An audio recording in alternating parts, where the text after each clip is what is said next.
All right, and we are officially live. This is the Noodle Free Monday show on Wednesday, Noodle Free Mondays. If you don't know, in Philly, we don't call people suckers or simps or squares.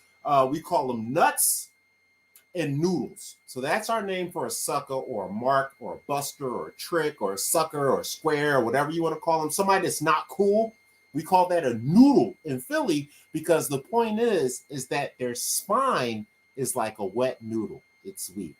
And that's why we call dudes noodles. And this is why this is Noodle Free Monday instead of Sucker Free Monday.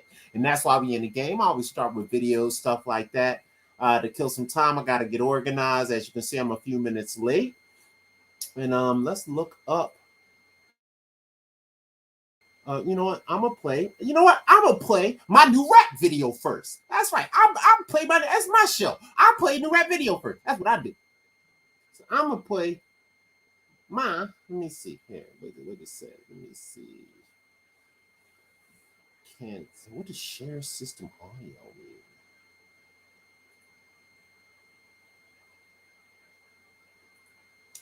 Huh. Wait a minute. It should be something else. Wait a minute. Let me check this again. A video file. There we go. All right. Fair use. We do politics over punani. We do education over ecstasy. So it's finna go down. I'm about to play this video and then get into one of my playlists from YouTube. And this is fair use because I haven't purchased the beat yet. I'm gonna buy it this Friday. I'm trying to be economical because I don't want to spend my last little bit of money on the beat. It's like $200 for the beat. Your browser has blocked your screen. Click the screen icon in your address bar.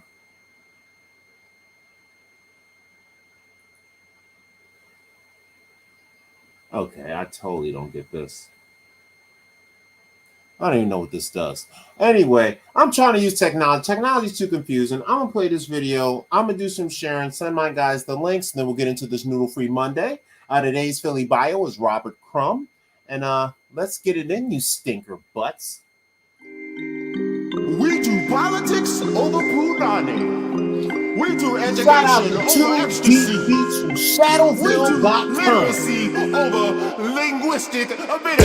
N-A-T-U-R-A-L, where to get it as clean and no plastic everywhere. A natural girl, a natural girl, a natural girl, a natural girl. N-A-T-U-R-A-L, where to get it as clean and no plastic everywhere. A natural girl, a natural girl, a natural girl, a natural girl. From the skinny to the biggie, ain't no plastic in the body. Keep that trash away from kitty, like my ladies green the way that nature made them. Curly hair the nation. Representation is wrong, we even take them yellow, brown, Caucasian. The patron Dr. Uma, ain't no bunny hopping. Too far. The natural queens coming all sizes, dropping stars. N-A-T-U-R-A-L, where to get it as clean and no plastic everywhere. A natural girl, a natural girl, a natural girl, a natural girl. N-A-T-U-R-A-L, where to get it as clean and no plastic everywhere. A natural girl. It's going down. Black Trump in the house. Body parts soft, clean, jean pillows popping. Tasty water flows, nappy heads steady rocking. Where your man at? Well, I'm here now.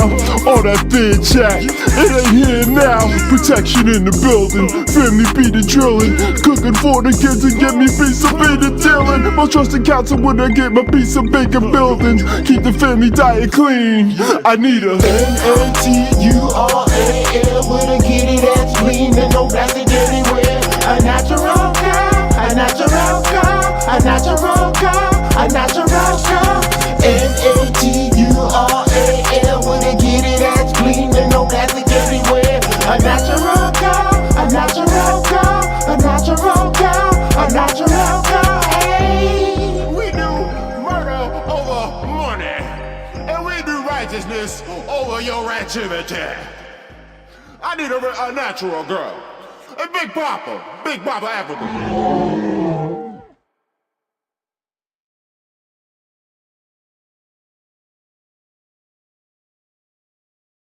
I hope you guys like my new song I'm working on and be trying to do a little something, but we shall see. I'm gonna go ahead and get this video stream going. I should run my song back one more time. Rewind, selector! Rewind! We do politics over Rewind! blues. We do education over ecstasy. We do literacy over linguistic ability. N-A-T-U-R-A-L, wanna get it as green and no plastic everywhere. A natural girl, a natural girl, a natural girl, a natural girl. N-A-T-U-R-A-L, wanna get it as green and no plastic everywhere. A natural girl, a natural girl, a natural girl, a natural girl. Hey. From the skinny to the biggie, ain't no plastic in the body. Keep that trash away from kitty. Like my ladies green the way the nature made them. Curly hair the nation, chocolate presentation. We like the ladies, litty flavored, Baskin Robbins, skinny waistin'. Don't get it wrong, we even take them yellow, brown, Caucasian. Patron Dr. Umar, ain't no bunny hopping. Too far. The natural queens coming all sizes, dropping stars. N-A-T-U-R-A-L, wanna get it as green and no plastic everywhere. A natural girl, a natural girl, a natural girl, a natural girl.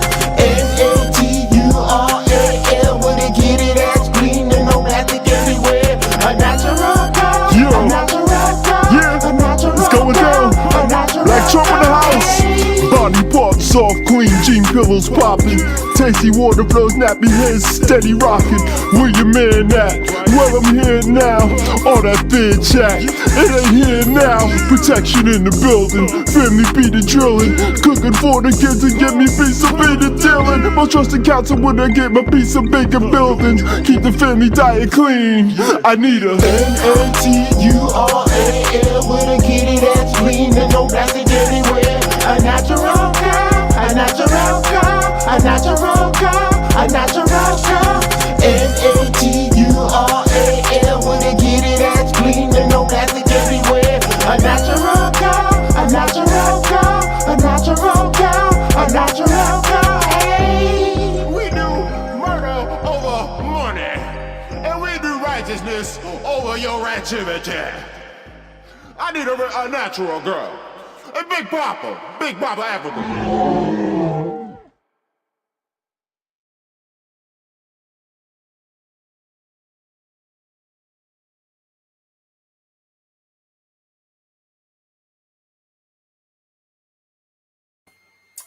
Forgot to take mute off. But I always pick myself just because, you know, with the copyright stuff and all that, you kind of try to pick stuff you can use. And then if you are doing something that you don't own, you have to stop it every 30 seconds to a minute and then say something. If not, they'll strike you. So I'm going to just stick with my own stuff for now. I'm going to play my Cat Poop Crazy videos. We never play these. Yeah. Hey, you guys. Welcome to Cat Poop Crazy number 20. This is what I'm going to call my Clean Cat Poop Clean comedy series. And I'm going to just do my comedy set straight up into the video camera. Let's thought we'd do them on stage. Of course, this microphone is working.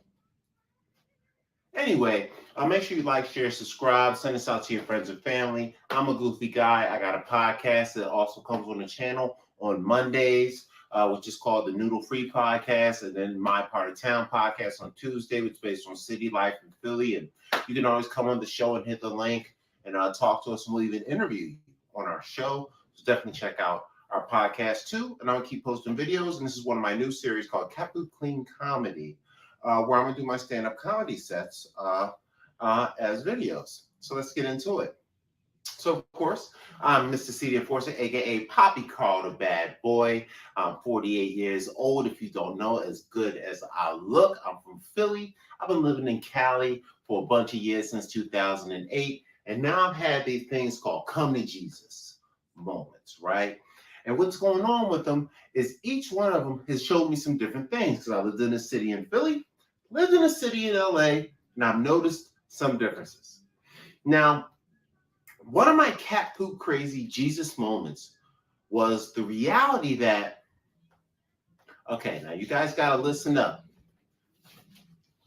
Everybody, white people, Latinos, black people, you got to listen up. The Filipinos are coming. The Filipinos are coming. I'm like the guy, John Revere riding a horse. The Filipinos are coming. Now, I have a bunch of Filipino friends. Matter of fact, the lady that babysat me as a child after school when I was a latchkey kid was a Filipino lady, Miss Ching, a wonderful lady and whatnot. And I think I'm technically part Filipino, so I think that's where the hatred comes from. But I'm not sure. But basically, I got here, and there was only 1 or 2 Filipinos in Philly. I got to LA, man. Dude, every third Asian person I meet here is a Filipino, and they're deep. I'm cool with Rufio. And they got like all these weird traditions, dog. Filipinos is the craziest stuff either. Number one, they name all their boys and girls with the same letter. So the one guy's name is Irwin, the other guy's name is Edwin, and Irwin, and Edwin, and Edgar, and they all E. Just like if you know anything about Rufio, his name is Dante Bosco. His brother's name is like Dion and Dionso and Diopo and Dieta. Like they all the same letter. It's like cultish. And then, oh my God, look at them. Dude, they all become nurses. How do you have an entire country become nurses or like actors? That's like the only 2 choices. Become a nurse or an actor. Actually, they become nurses first and then they learn how to act. Being nurses like, oh yeah, you're going to live. They're like, oh, that's some good acting right there and whatnot. And then, oh my God, what's the thing with the accent, right? I'm going to the board. I'm going to the board. I'm going to the house. Like that's how you know you're talking to a real Filipino old lady. If she got that B word accent, yeah, that's super Filipino and whatnot. And they eat the egg with the live bird, all kind of weird stuff, right? Oh, so once again, now the coming Jesus moment, as I warned you guys, hey, white people, Latinos, black people, listen up. Filipinos are Latino, Asian. They work great like white people, and then they're gangster like black people. Like, I'm telling you, like once the full society finds out about Filipinos, it's over for all of us. So you guys, Filipinos, that is one of my coming to Jesus moments. Another thing that I noticed moving from Philly to LA about 10, 15 years ago, because back in 2008, it's been years now. Wow, 2023. How long does time fly? But I am a sports fan. I love the Sixers. I love the stinking Eagles. I love the Phillies, baby. And I love the Broad Street Bullies, Flyers. Right? I get all hyped. So I get out here, and I used to wear my little Phillies baseball cap all the time. So I used to wear it out to the shows. I'm just thinking I'm doing normal baseball love and stuff and whatnot. And then, dude, I'll tell you, I developed a whole new respect because, you're from the East Coast. You think that Hollywood is all sunshine and nice people. Like, oh, my God, I need some avocado on my taco. You think that's what a Dodger fan is, right? You have no idea. Dodger fans are like MS-13 gangsters with like 12 bodies on the run. Like, you come to the game. I was walking in the game and whatnot. And then I'm just walking. I'm minding my business like it's a Phillies-Dodgers game. I'm there with my friend that likes the Dodgers. I'm just walking, and all of a sudden, and I hear in the background is, hey, that's an ugly hat, fool. I'm just like, that's an ugly hat, fool. Like, who's he talking to? Yeah. And then this dude, 5 Mexicans standing right there. I mean, the short pants, the plaid shirts with the one button. I'm like, oh my God, I'm getting stabbed to death in the game, right? And that's the ugly hat, fool. I was like, and I just hit him with the sports guy thing. I was like, you're just mad about last year's disappointment, buddy. I hit him with the white guy trick. I used white boy tactics on this one. And he's like, okay, fool. That's all right. We're going to bust your ass today, fool. And then they went about their business. I said, oh my God, I avoided a murder. What's another time? Oh my God. So I thought, okay, that's as worse as it gets. At the game, no problem. The Dodgers fans, few gangsters, but if you sports your fan your way out, they don't put you in a coma. So I don't know if you know that. The Dodgers fan put a Giants fan in a coma a few years back. And that's when I really got the respect. That's just me. So I would always talk. And I would get to the shows and I'll be hating, you know, I'm a Philly dude. I was new here. And I was like, oh man, the Dodgers, F the Dodgers, blah, blah, blah, blah, blah. They ain't nothing else because they weak.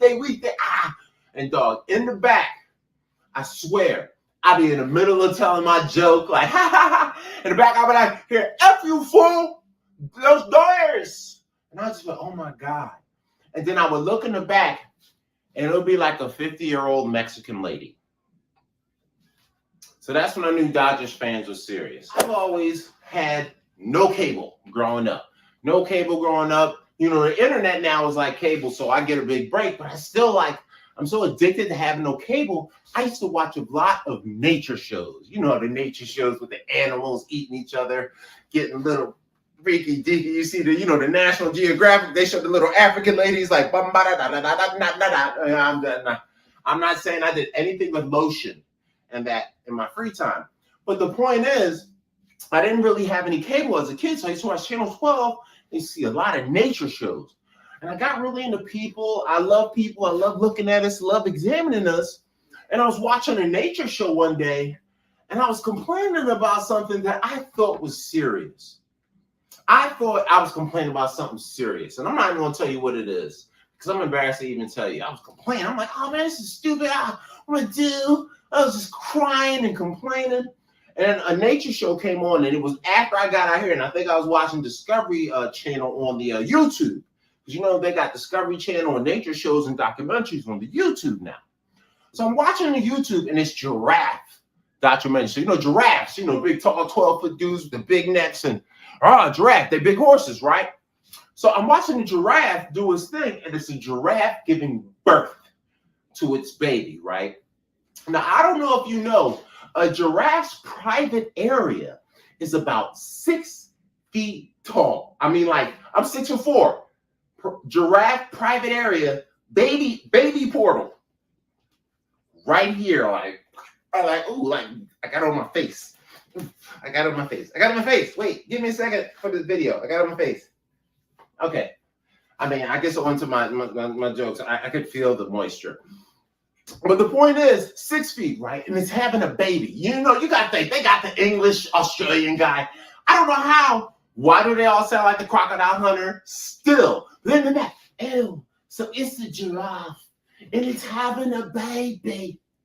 So the baby's coming out, falling out to the thing. And it's a night on the savannah in spring. Like, I'm like, why is he sounding like the crocodile hunter? I thought he was gone. But anyway, right? So the baby falls from the giraffe private area. I'm 6'4". Baby coming out right here from the portal, right? The baby falls out.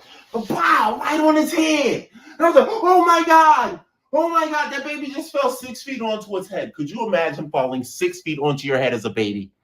First day. You think that slap on the butt your doctor give you something. Why did you fall 6 feet on the butt? You off your head on the floor. So like, I'm in the house. And I might have been, you know, medicating myself at the time. So I might have been a little extra concerned. Don't judge me and whatnot. And I was like, oh my God, what happened to you? Oh, that's terrible. And then, of course, you know, it's doing the cute animal thing. It's licking that white stuff. It's like, It's licking the white stuff off. So I'm like, okay, that's cute. The mom's looking around, making sure there's no trouble. She's got the big, pretty giraffe eyes where they blink like, the big, pretty giraffe eyes, like where you want to get like something wonderful to go on later on that night and make a new baby. You get what I'm saying? So the giraffe is looking around and it notices over in the bushes that there's a leopard bent down, you know, ready to attack him. So the giraffe like alerts the baby, like, oh my God, run, baby, you run! You know what I mean? And the baby, you know, it has been 5 minutes since the baby has been born. And it now has to run from a leopard/cheetah, whatever it is. It's something fast that eats you. That's the point, right?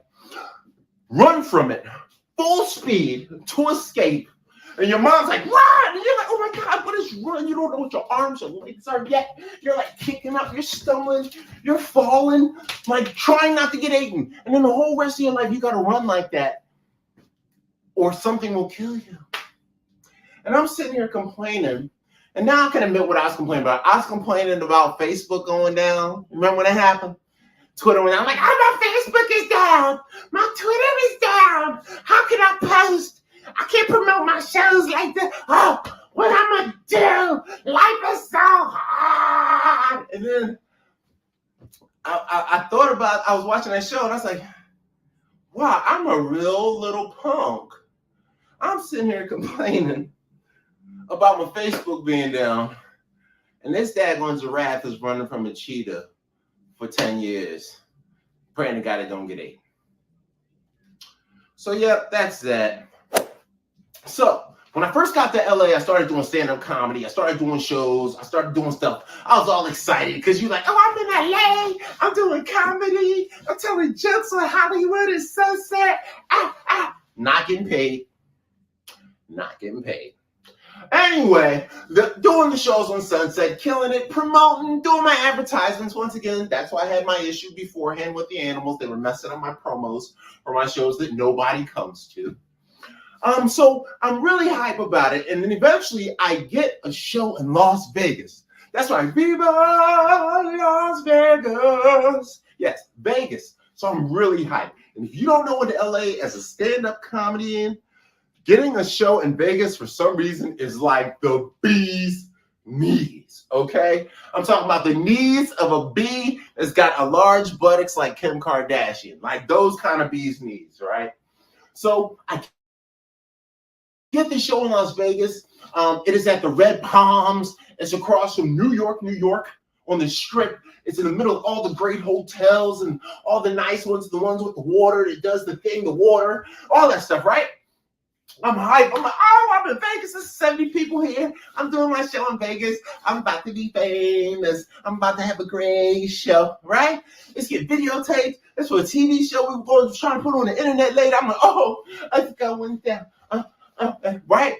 So everything goes great. The show goes great. The show was bomb. Everybody else is having a great show. The crowd is clapping. The crowd is enjoying everything. Ah, yeah, oh man, great. Everybody does the show. And then right before me, a comedian goes up. And he's from Detroit, Michigan. Now, if you know anything about Detroit, Michigan, you probably see that this is about to go. But he's from Detroit. Has a great comedy set. People are enjoying his set. But he's a very militant comedian. Like one of those like KRS-One, Ja Rule, J. Cole, kind of I like eat Caucasians kind of rappers, you know what I mean? Like, oh, I don't like Caucasians because they hold the people down. Okay, Malcolm X comic, right?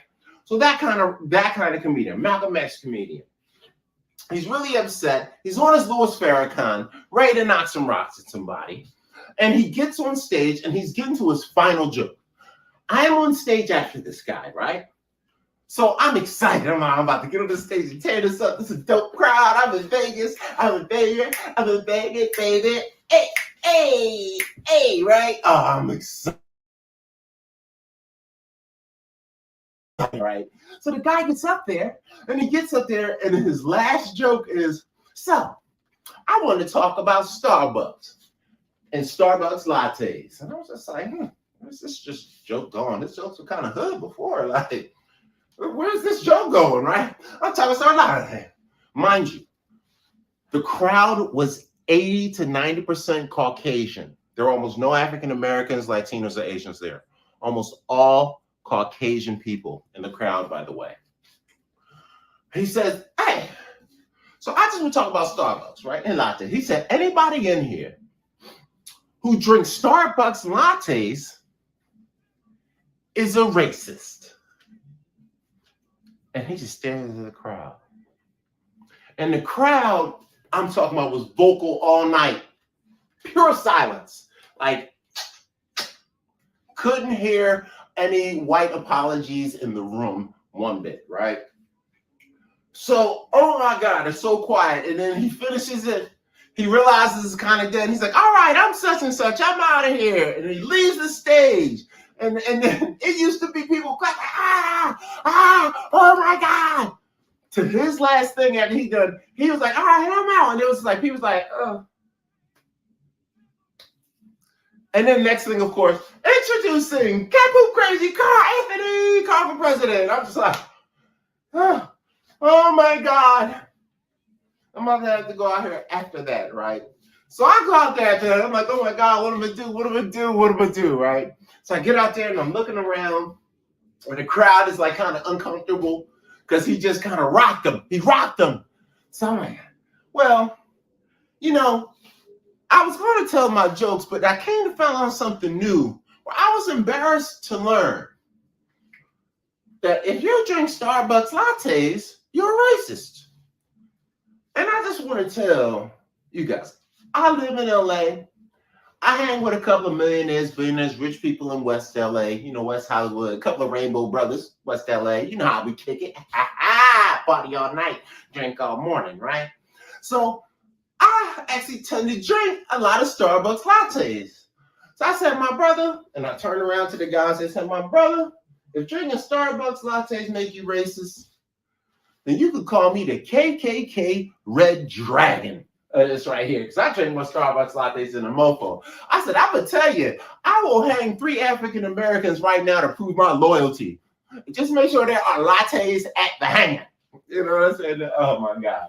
The crowd got over that. I got into my set and I told them I was Black Jesus. And that's that. So that's Capu Crazy 20, Mr. Clean Comedy. Carl, I hope you liked it. Check your boy out. Stand-up comedy is what I do. But I also do acting, music, overwords, and everything else. Like, share, subscribe. Check out the podcast, Noodle Free Monday, My Part of Town podcast, streaming on 3 different sites, Facebook Skip Bags, my Capu Crazy page, and also Twitch, Mr. C Twitch Gang.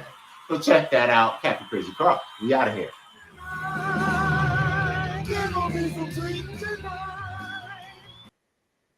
All right. All right, and we are back in the game, and we are officially into the My Part of Town podcast, which I accidentally said the wrong title in the beginning. I called it the Noodle Free Mondays. Fucking shit. This should be scrambled, but this is the My Part of Town podcast, all about Philadelphia, city life, and things that's going on in the world. Talk about social issues and anything else we can think of while we're here. And of course, Mr. BAS will come here and offend all of you. So that's a beautiful thing. Right now, of course, my name is Mr. C the Enforcer, aka Poppy Carl the Bad Boy. Along with me, I also have a robot that has possibly killed my cousin. But we'll see how that goes. Oh, I see him moving in the background. It didn't kill him yet. It's not blood covered. Good, good, good. We got VMT, Vovo and Tautology, aka the Mastodon. What's up? I'm stepping right on the scene. Like, now we called the original one Philly Things Show. Like, both shows is Philly Things Show, right? They're on Mondays and Wednesdays. Well, that's your perspective. But in the marketing world, you have to have 2 different show perspectives. So people come on Wednesday to hear Philly stuff, city life, how much cost to live and all that stuff, what's going on in Philly, so they can hear Philly and another city life. On Mondays, we just supposed to kind of talk in general. We can talk about a motherfucking Indian. You know what I mean? If he's a fucking noodle, he's a fucking noodle. But the word noodle, as I explained at the beginning of this show, because it was the wrong show, that means sucker, nut, square, mark, trick, buster, herb. You know what I mean? So it's still a Philadelphia term. We're global Philadelphians on Monday, and we're local Philadelphians on Wednesday. Yeah, I'm still working on anti versus woke, but we'll wrap about that a little bit more, maybe on Monday or something like that. Oh, you man, know I what might I'm get saying? this topic with today. Yeah, I'm glad to be here. I tried to I was trying to get my man Eric to come on today. He was watching the game. I knew he was watching the game and everything, but then I tried calling. Oh yeah, they're playing right now. Well, the game is over. The game is over. The game over. That's what I was watching too. I kind of dozed off and woke back up just in time for the show. But I'm setting up and all that and stuff. But I'm glad to be here, man. I'm glad to be here and ready to rap. You know what I mean? Yeah, no, that's the way it is. What I do when I invite people to the show, I tell them about it. I send them the links. you know, and I just let them know. And after that, I just kind of leave them alone and just let them come in when they come in. Like, you don't see me sweating Wobby to come in, and he just shows up here and there. I don't, you know, that like I think it's better that people just come when they feel like talking, because somebody ain't in the mood to talk. Yeah, and we there, we on the same page. Yeah. But it's you know, me at the same time. I mean, like, I don't mean to say at the same time. It's like, all right, cool. Let's do this. Let's make this the greatest show ever. And then, all right, when I start preparing, I start writing shit down. It might take us 4 or 5 hours to get it all in. Yeah. You know what I mean? That's just me. That's just, you know, how I like to do things. And I see that's how you like to do things, but then we have to keep it simple for the fucking noodles. Or, you know, whatever the day is. The day is just rapping about Philly sports and or everything. The people that ain't from my part of town. Yeah, my part of town. And it's like, all right, cool. It's a major thing going on right now that we can rap about with Philly. But you know what I mean. You know me, I just want to rap about, you know, Zelda is the greatest game of all fucking time. Oh, that sounds like it is time for the Zelda report. Zelda report. What's going on with Zelda? Nah, I'm trying to even remember. Like the last time I ain't played yesterday. And I played like I'm in a what's the name dungeon right now. I just logged off on me. I'm gonna go back in and try to finish this. Not a dungeon, they call shrines, where it's like it's a little quick puzzle, and I'm kind of stuck on it. I don't even know what the is the that hell what I see in the face of the robot? Nah, that's no, that TV's not even on. It's the TVs. I got 2 TVs in front of me. Oh, okay. Because I see a screen on the face of the robot in the corner there. Yeah, right now one of them is Jimmy Kimmel and the other one is Shazam. So Jimmy Kimmel's a racist. Yo, I was almost on like 5-6 years ago, right? On Jimmy Kimmel. Yeah, for 2 reasons. One reason was my Armenian home in GT. Rest in peace to you, GT.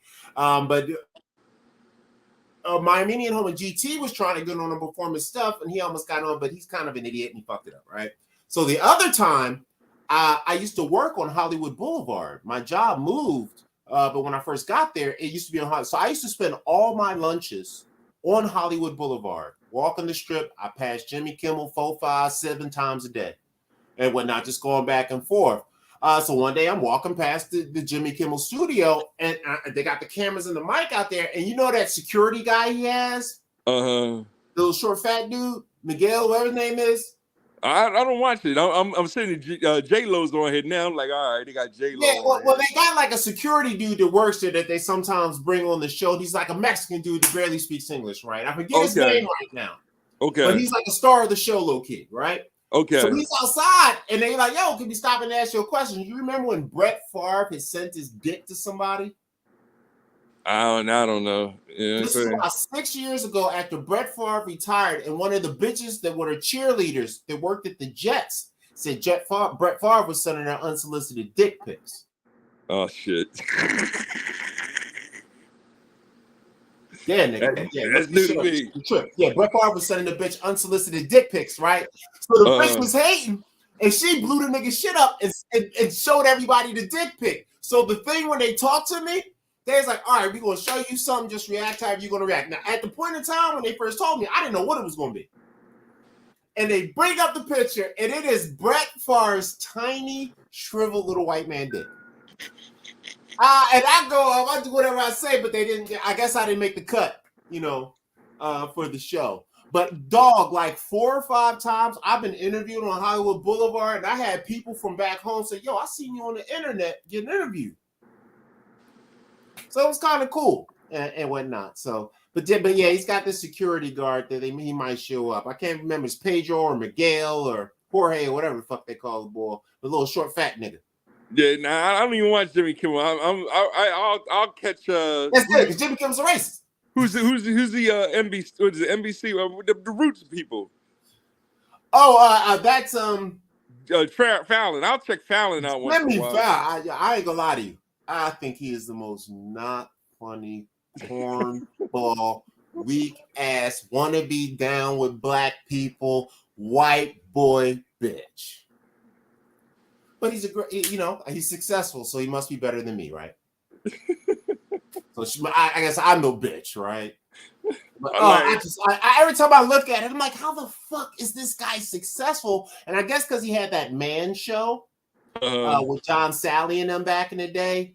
It's really that he's riding off of, because I'm gonna tell you, if he didn't have them other niggas around him, this nigga's a fucking cornball, my nigga. Like, he gets no pussy, even though he rich. Like, it's just like, nah, still nah. I know you got millions, but nah, I'm good. I'm good. You wilding right now, man. I'm good. Like I said, I only watch it for the roots, and I said, like I said, Fallon got J-Lo on right now.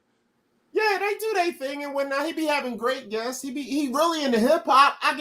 I will give props to Jimmy Fallon. He shows mad love to hip hop, but I think that's the roots influence. And plus, like I said, he's like the corny white boy that he wasn't accepted by his white friends. But guess who's the most accepting people in America? Yeah, black people. Black people. Yeah. Black people. And that's why he's so into hip hop, because his own people rejected him, and the only people probably fucked with him in high school and college was black people. Yeah.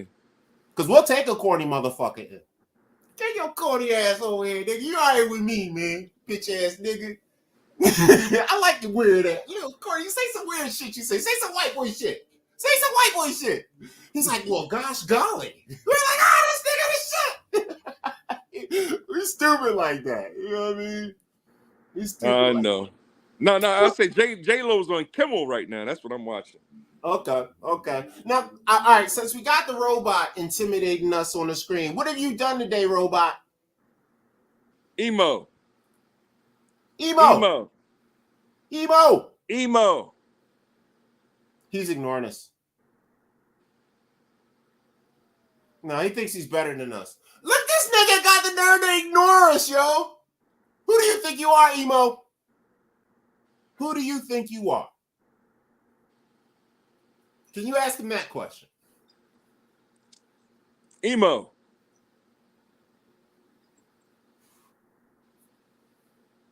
He on his sleep, John. Yeah, he make a little bit of noise. Maybe his system is down. Because, you know, sometimes the servers be down and shit. Yeah, you got to reconnect and all that, Yeah, so he might be, like, just responding, like, you know, for muscle reaction, but he probably, like, he might not got a connection to his little network. Yeah. It's not like Siri and Alexa. Yeah. And, I mean, it's still the same concept. If you ain't on the internet, Siri ain't no good to you. Yeah. Siri and Alexa just talk back like, yo, nigga, I can't do nothing. I can't find that right now, nigga. What was the question? You'll get an answer, but it will be, I can't find that right now, nigga. What was the question? Like, oh, no, we're not on the internet. I can't do nothing. Shit gonna be like, I look, nigga, I ain't find shit. Like, what was the question again? Who do you think you are? Ziggy, who do you think you are? I'm Alexa, and I respond when you say my name. There are lots of things we can do together. Ask me to tell you a joke, read you a book, listen to music, or play a game. You see what I'm saying? Ziggy, tell us a joke. Ziggy. I don't think he can hear me. Tell us a joke. It seems I've misplaced my funny bone. Ask me again in a bit. Oh, you bitch ass nigga. See, this is the problem. This is how I know he's gonna kill you one day. Because he just do what the fuck he want. Ask me to tell you a joke. Hey, tell us a joke. I'm not really feeling it right now. Nigga, who is you? You know, I had P from Mobb Deep cursed me out one day. Not P, P, the guy that's dead. He cursed me out one day because I got mad at him because he dissed me at a show.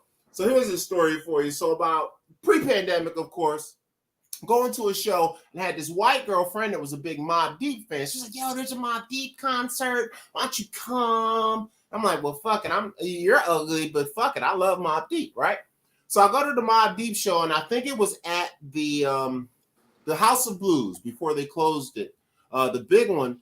And we get there. They had a show. I'm all up front, the whole joint and shit, right? And they have an after party.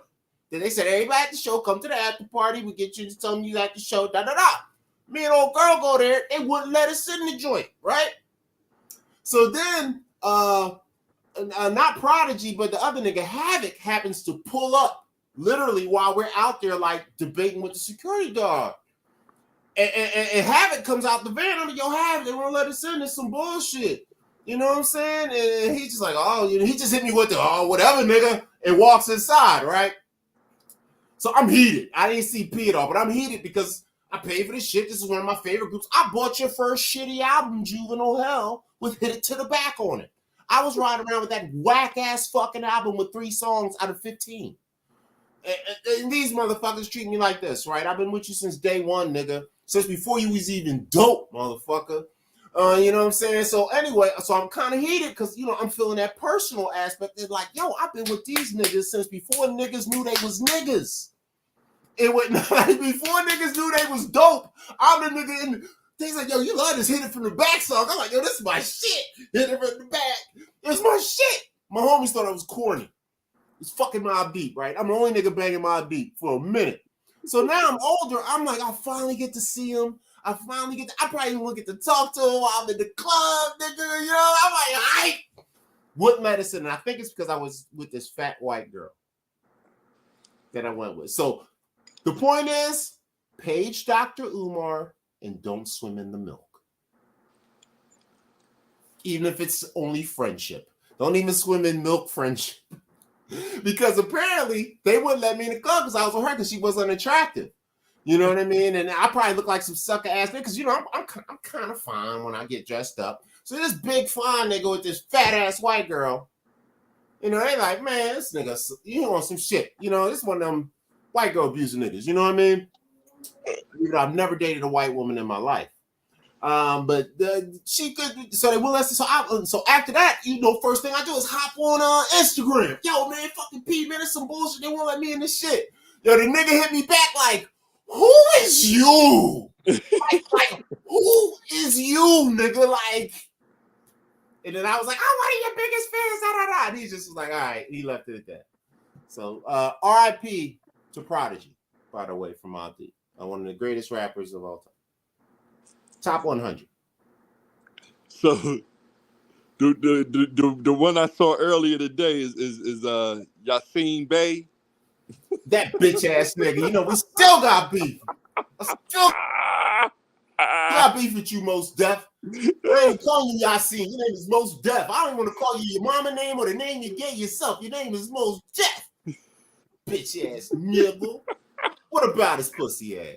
He about to do a free concert because of back child support or some shit like that. What, for himself? No, he was supposed to help like, other guys pay theirs off. He's supposed to he's supposed to do a concert, or whatever. But the fee, whatever, you know, he getting paid is getting sent straight to child support. They like taking that from him and shit. Sent his child support. Yeah. Oh my. He owes back child support. They said. So they're going to take his whole check for the concert. I mean, I could picture it because you remember when he left the country and he was kind of on that I'm in the Middle East talking shit about America. They cut his shit off for a minute. I remember he couldn't come back for a minute. Then they finally let his ass back in. I bet you $100 he wasn't paying no child support all the time he was gone. So that shit was probably building up for 3-4 years while he was away. Then he gets back and it's like, yeah, we need $550K today. He like, nigga, I got $150 in my account. That's why I'm back, nigga. Like, I stayed 2 years over my stay because of you niggas. Like, I'm broke. I ain't been working for 4 years. So, yeah, all right. Well, that's good. I'm glad he's doing something.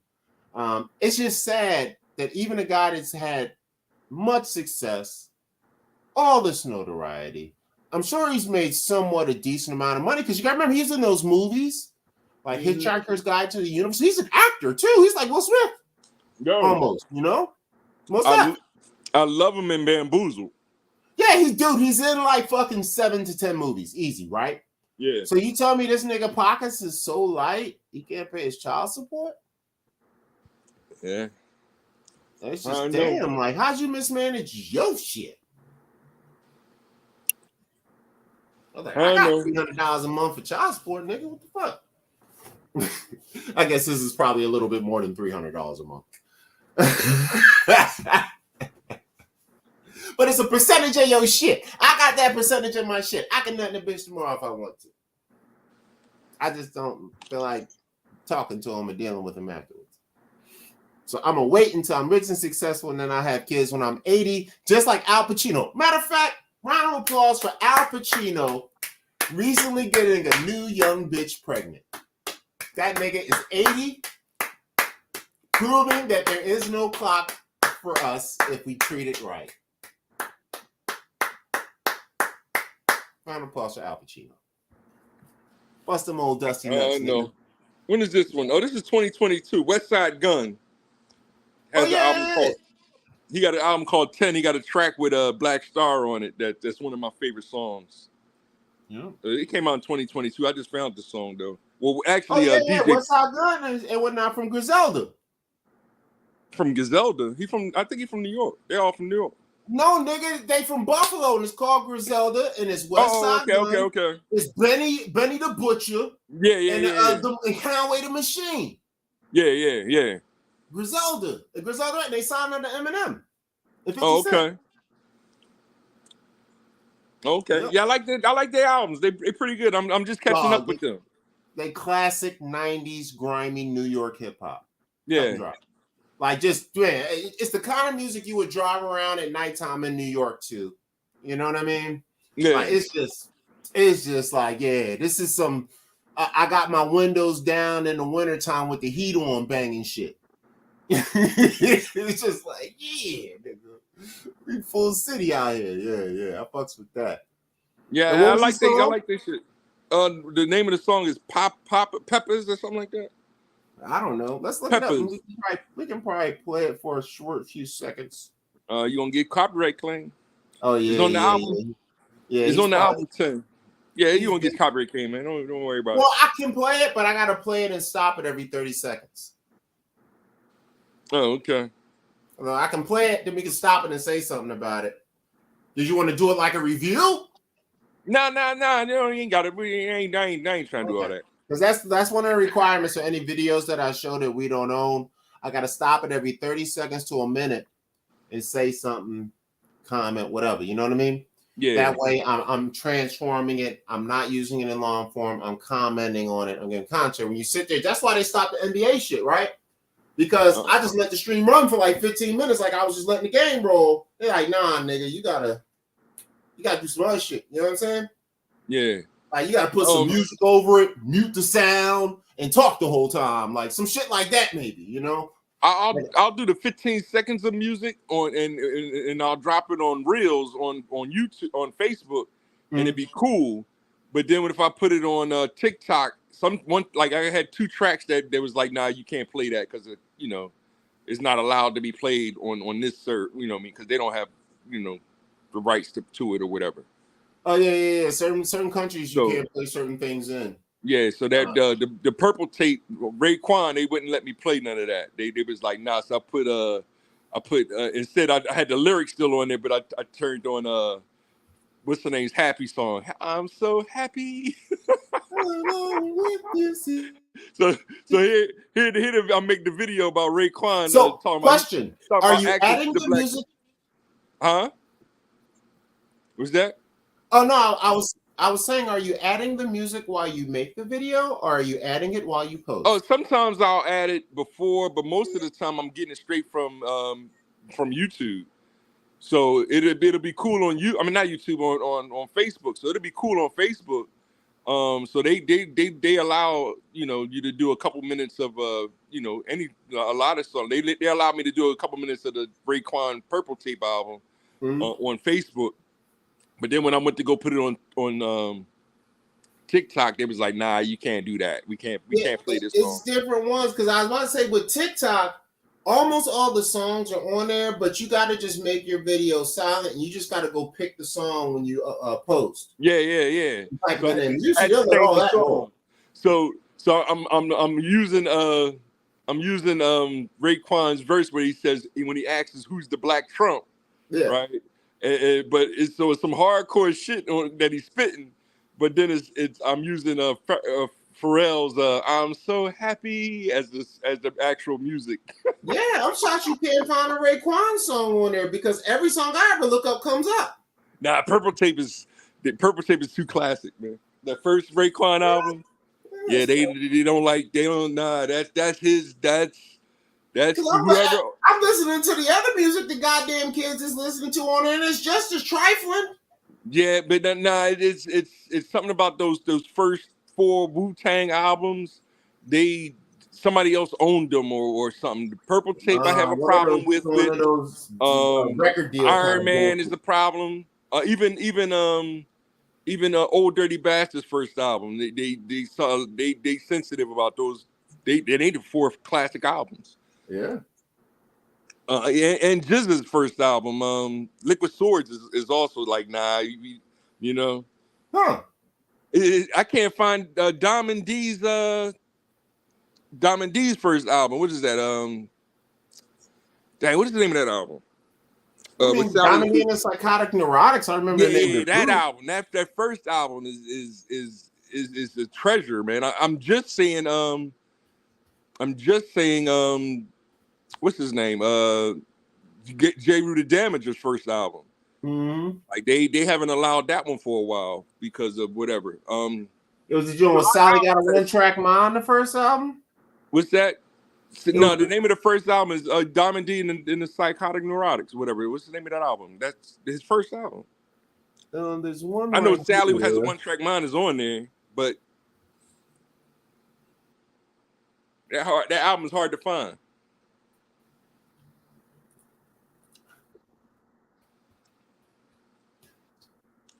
Those I mean, I see one on here for $14.99. Let's see. It looks familiar. This cover looks familiar. Let me share it. This the one is that the one? Best Kept Secret? 92? Yeah, is that the album? That is not how the album cover originally looked. I don't know. Oh, do that scroll thing again. Yeah, that's it. That's it, right? That's it. That might be the back cover or something. It looks different. Yeah. Well, they got multiple things. Let me see what this does. Well, that's the back. Oh, okay. That might be a different. It looked like an album, right? Hey, that's the actual vinyl. Yeah. Okay. But that album right there it is hard to. De La Soul's albums are hard. That's because of the samples. Oh, you know what this? This is a single. This is just a single for Best Kept Secret. Yeah. Let's see. What was the album? Oh wait, Stunts, Blunts, and hip hop. Yeah, Stunts, Blunts, and hip hop. Blunts and hip hop. This was it. Yeah, that's that classic right there. That top 10 album all time right there. Yeah, it's $53. Let me bring that shit up. There it is. It is. Yeah, it was a similar album cover, but this is it right here apparently.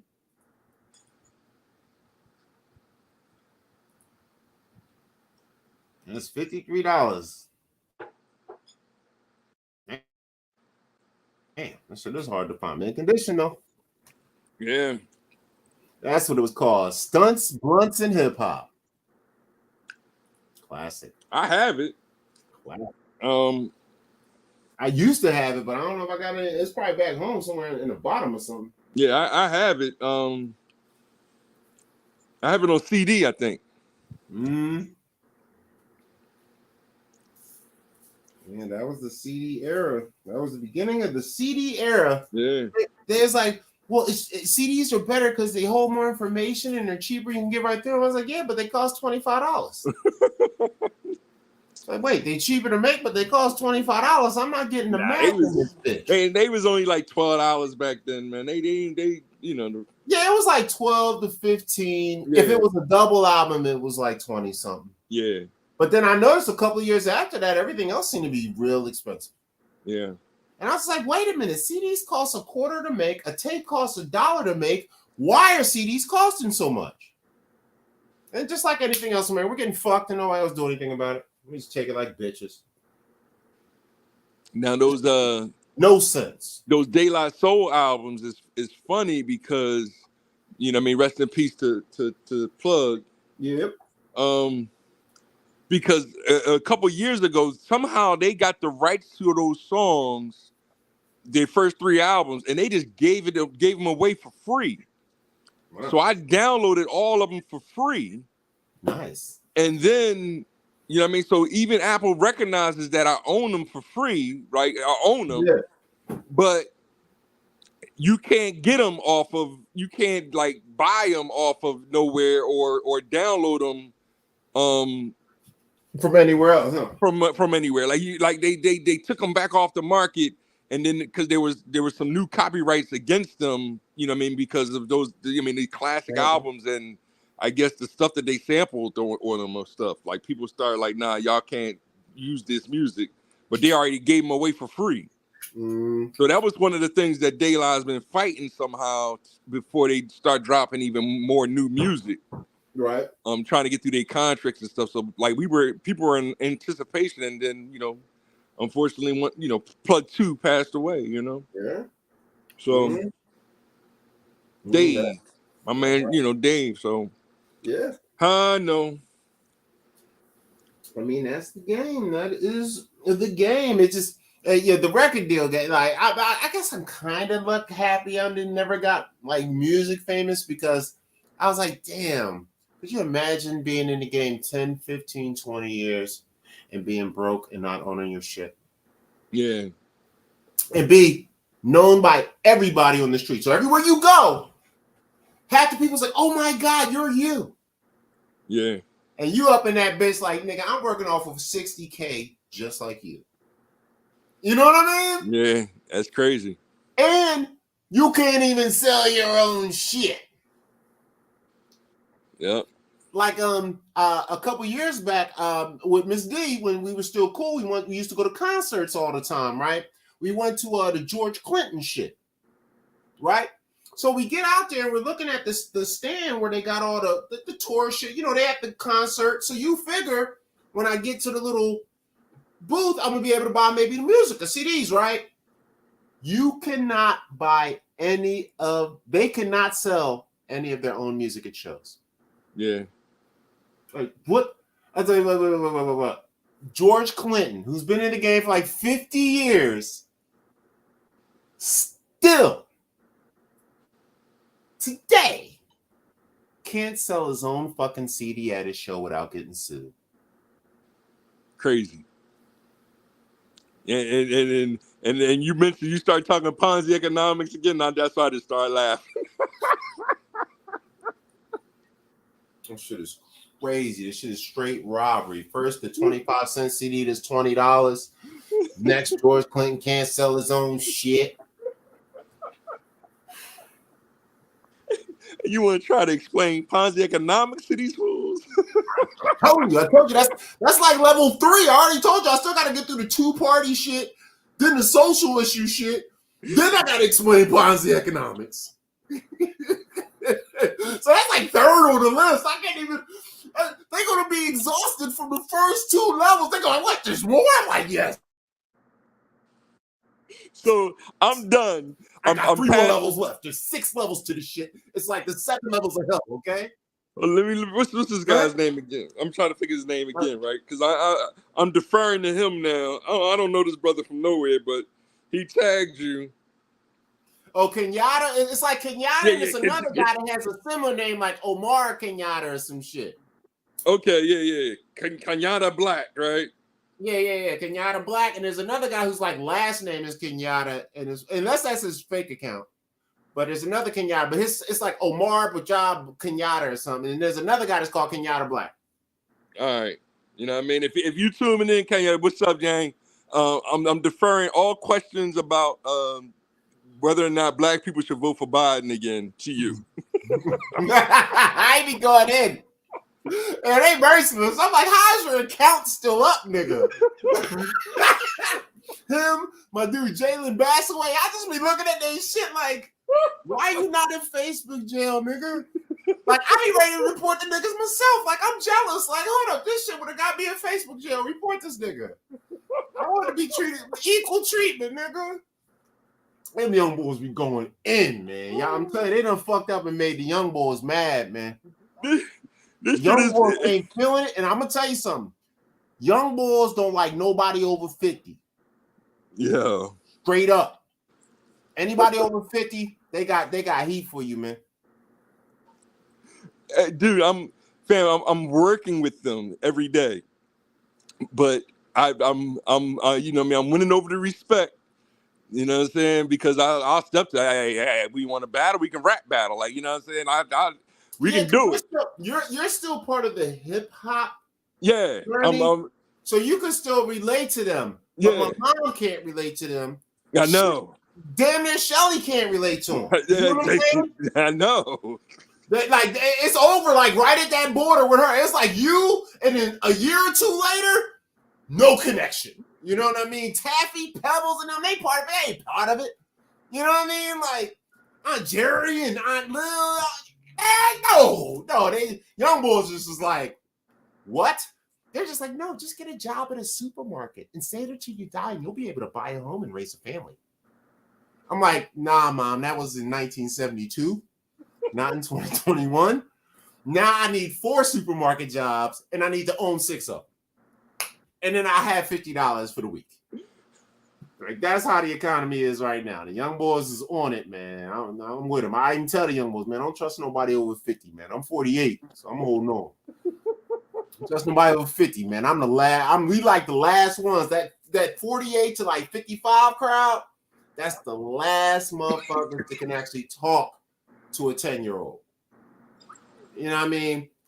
Our grandparents can't talk to them. The niggas after them done raised them and fucked them up.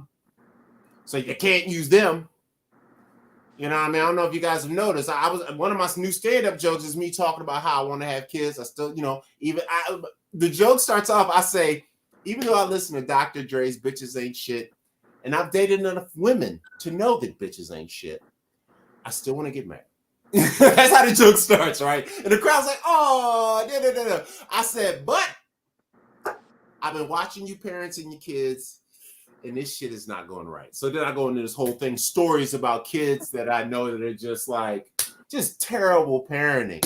You know what I mean? So it's like a gap between the parents and them, because the parents is damn near like them, but they don't like them being like them, so they think they cornballs. And then you got this group of us, which are technically probably grandparents. Like, our group is probably technically grandparents. Yeah, we are. Right now. And so the grandparents, but the great-grands, no connection. Nope. And the parents are like, I don't know, they too fucked up. We shouldn't have never listened to that goddamn NWA. In the beginning and end. The minute we was like, yo, this shit hard. That was the beginning of the end right there. So to know better than to fuck with Easy's Boys in the Hood. That shit was too hot to be right. Should have went with the niggas and banned that shit and crushed them and just stuck with the Curtis Floyd. Hey, I'm here to go and I'm here to say, let's dance to the party, gonna go away. Yeah, you should have just stuck with that shit and we'd be unified, nigga. You know, him bring all that personality in, and then it's over. They're bad, but you know, when we go sit at the table with them, we can help correct them because we understand what they got to go through, you know, how to explain it to them, and they still don't understand. But you know, I mean, that's when I usually go. Listen, just hit the like button, share it, and then keep moving. Don't ask any more questions. Good God, man. So this when you have my whole concept for the internet, this is what frustrates me the most. I got 2,000 people on my Facebook page, 5,000 here, 4,000 there, 3,000 there.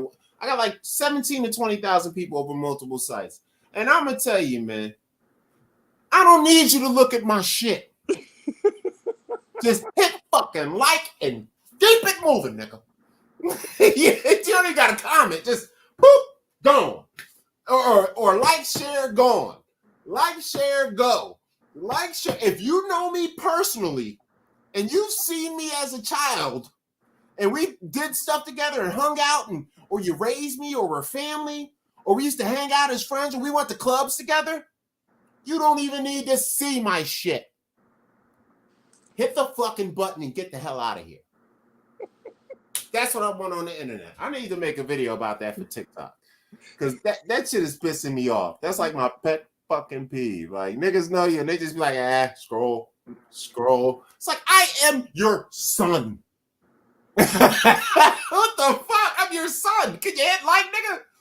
Oh, somebody called me and told you had a song. Like, nigga, you are my parent, motherfucker. What do you mean? I told you first. So I do question, like I see, you know what I mean? Like that's why I don't include them on the list. Like LL Cool J, I don't include him on the list. I don't put LL on any list.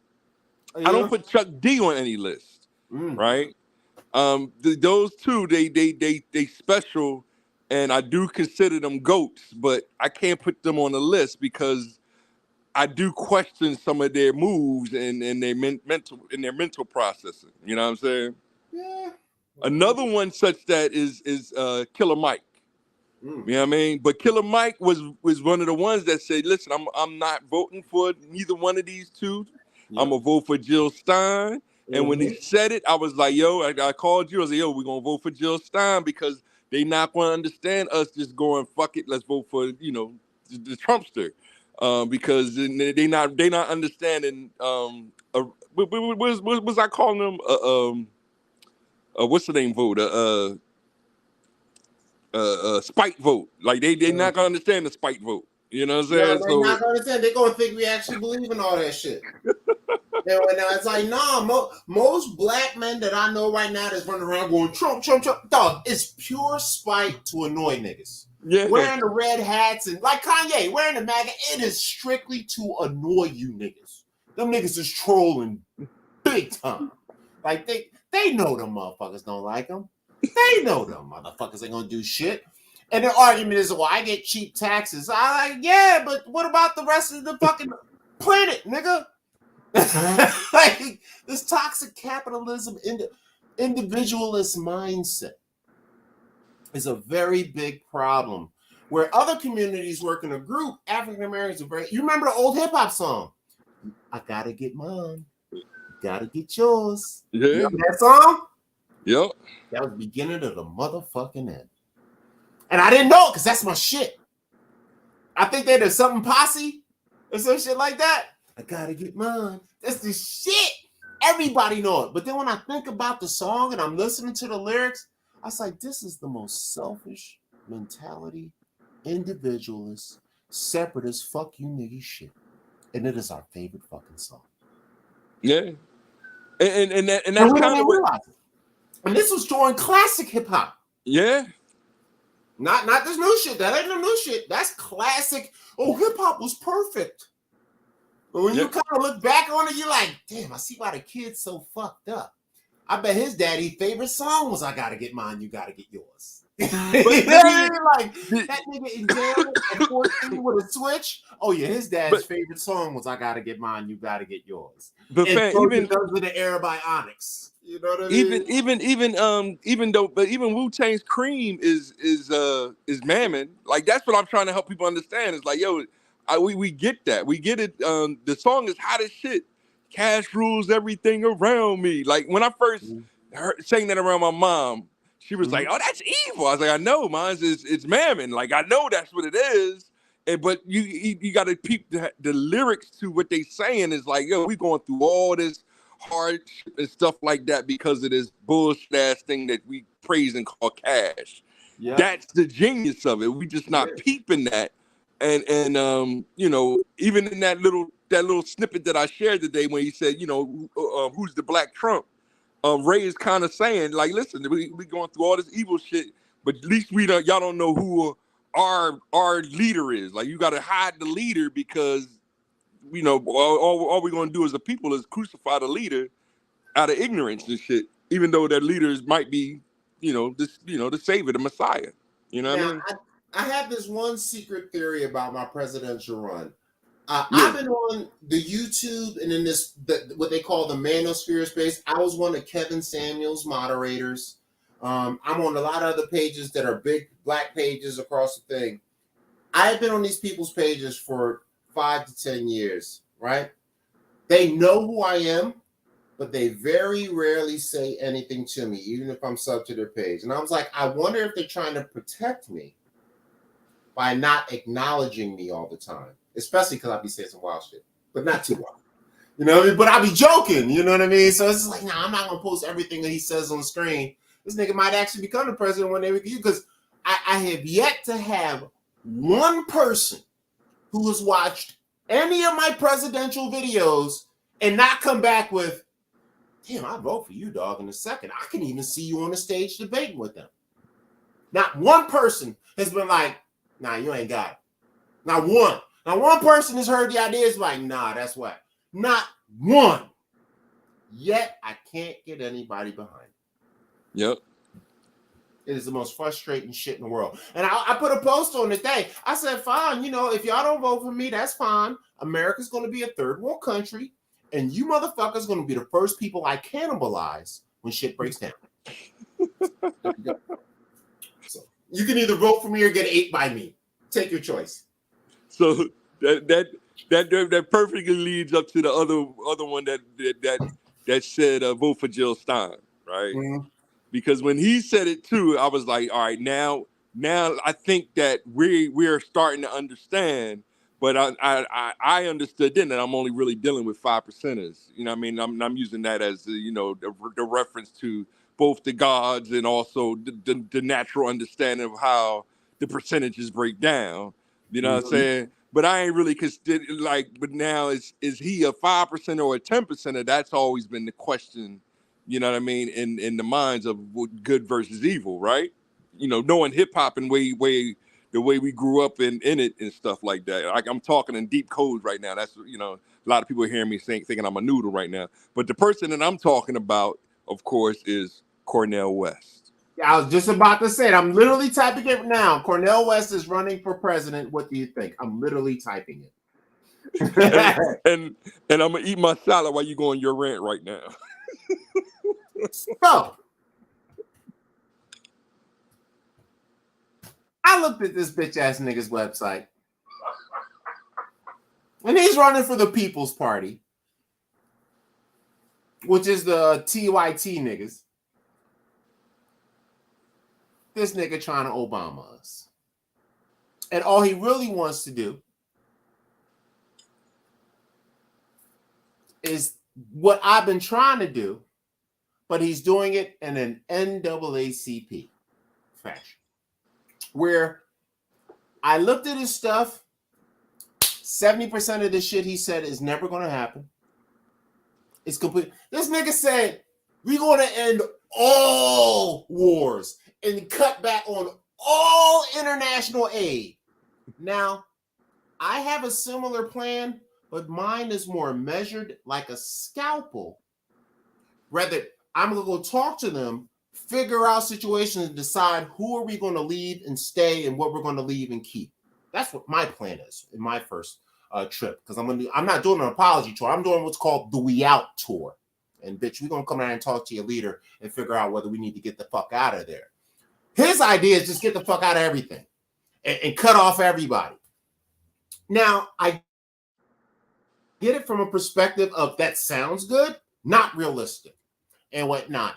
Because he wants to cut back on the stuff and bring the money back, because I think he's looked at my shit. Bring the... Did we lose? We shut you down? Did they shut us down? You frozen right now. They shut us down, huh? 1 2 1 2. 1 2 1 2.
1 2 1 2 1 2 1 2.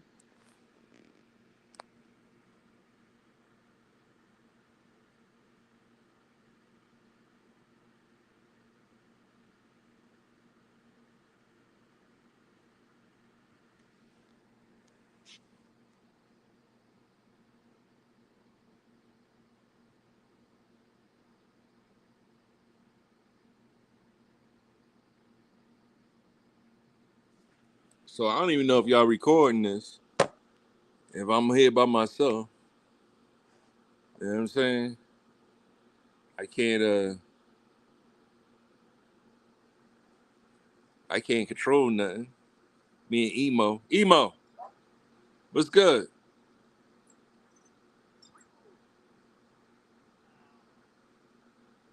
Okay. Tell the people, say, Emo, Emo, Emo, Emo. Stop playing around. Wake up. Let me know you dance a little bit. Let me see here. Let me see if I can.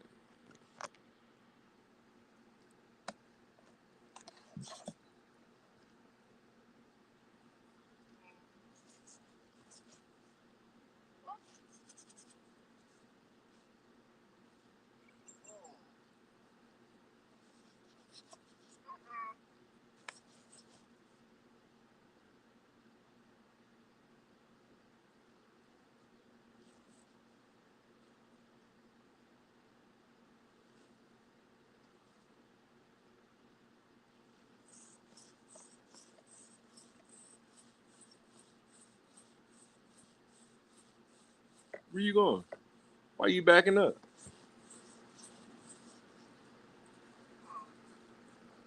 Get on your thing.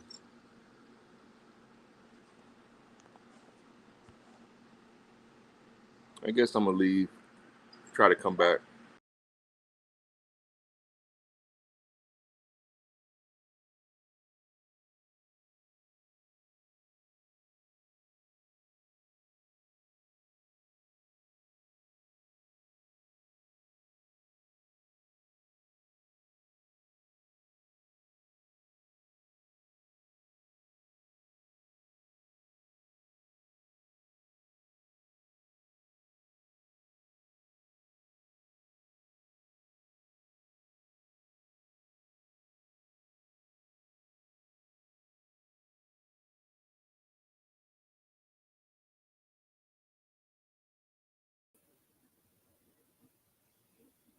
All right, there we are.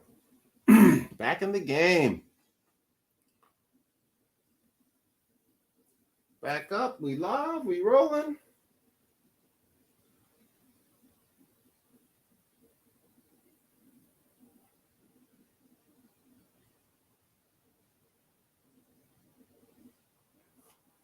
All right, we are back in the live. My internet went down. Sorry about that, guys.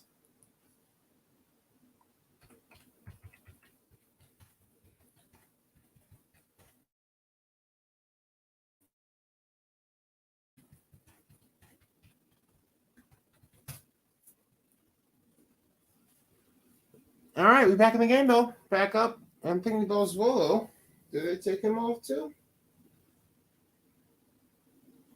He was there for a second. Then he gone. I'm shit. What, they knocked me out and then killed him? Well, the stream says it's still an hour long, so we're still moving. So it just froze for a second. So we're back in the game. I'm sure the internet will fix this little gap. But we're back in it. Volo was on for a second, so that's good. I don't know. We lost him quick.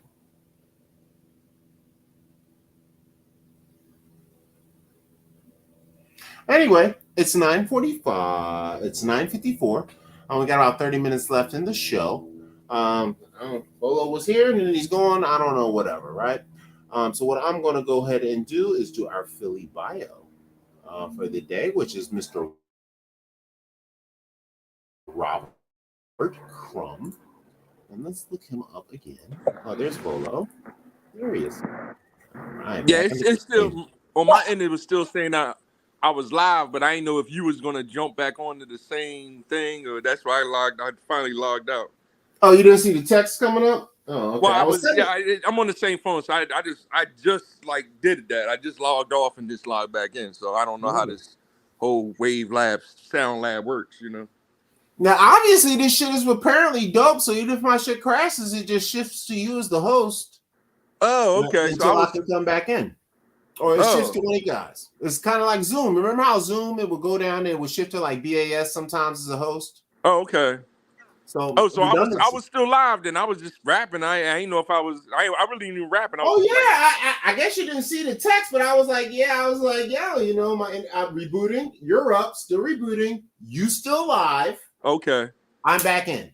All That's right. my last few texts. And I'm back too. No shit. So we was going in on Cornel West and his unrealistic expectations and how most of this stuff is not going to happen because it's too wide. What was the other policy things? I don't feel like bringing up this. You know what? Let's bring up this nigga shit. Matter of fact. Cornell punk ass. He even got a punk ass nigga name. Cornell. That nigga Cornell. I like saying like that nigga Cornell. That nigga Cornell. Let me see if I find his page. He's got an official page. Hold on, was he down with Biden? Like that's I don't remember if he was down with Biden. He was, but he wasn't. You know what I mean? And then and supposedly Biden was going to give him a position and didn't. So. All right. See, the last I heard with him was Jill Stein. Like I don't remember him saying anything between Biden and Trump. You know what I'm saying? Yeah. I was strictly like fuck Biden. All right. People like, that means you for Trump. They know Trump was entertaining, but where is you know what I'm saying? Y'all just don't want to understand. All right. Now y'all starting to understand. They still act like they don't understand. That's right. Somebody went to his website earlier. I can't find it though. Where's the Cornel West presidential page? Oh, you know what? I bet you if I go to one of these reports about it, they probably got a link. Let's see. Let's see. But Cornell he's still a Obama. You know what I mean? Obama was his student, right, or something like that, or. Yeah. Well, like once again, Obama was supposed to give him a deal and it didn't either, right? Yeah. But anyway, basically, pretty much all his stuff he has is basically like a soft version of what the Green Party offers. The People's Party was started by a guy that's from that show TYT, The Young Turks, and he left it and he started the People's Party because he feels like that's the best resolution. And I agree. A new party for everybody. So he's running for the People's Party, but they're technically only registered in 2 states. And basically they can use the write-in. So because that's my thing. I'm a write-in guy. There's 19 write-in states. You can fill out for a few more. And soon I'm gonna try to build a little, I don't know how I'm gonna do it, but I need some kind of survey page where I can send it out to people all across the country and they can sign up to verify me because I need a certain amount of signatures in other states to either get directly on the ballot, where you need 10% of the state to get on any ballot, or you can be a write-in candidate, but even on the states, which is about, I think there's almost 40 states that do write-in total, but there's only 19 that you don't have to do shit, basically. But the other 20 or 21 that have write-in, you actually, like in Michigan, you have to get it's something crazy, like 100 signatures from every district in the state of Michigan. What? And that's not to be on the ballot. That's to be a write-in. I'm like, how the fuck am I gonna get? And then what you got to do when you're a write-in for your write-in votes to actually count, you have to actually have someone that's going to be your representative that goes to the voting booth on voting day. So as any of your votes come in, they have to be able to say, yo, I'm here repping Carl. I'm counting his votes, verify his write-ins, right? And not only with the write-in votes do you have to have the representative and you have to get shit filled out in half the states. The final aspect is you have to win that state for your write-in votes to count. So if somebody else gets more write-in votes than you in that state, all your write-ins are completely invalid. So it's possible, but you would need a massive, massive push. And I don't think Cornel West is the guy, because what did I say? Never trust anybody over 50. No disrespect, Bolo. Now, it's funny to calling it the People's Party is as funny as Abraham Lincoln calling it the Republican Party, right? Yeah. I mean, I get why they called it the People's Party, because it was basically a different version of the Green Party.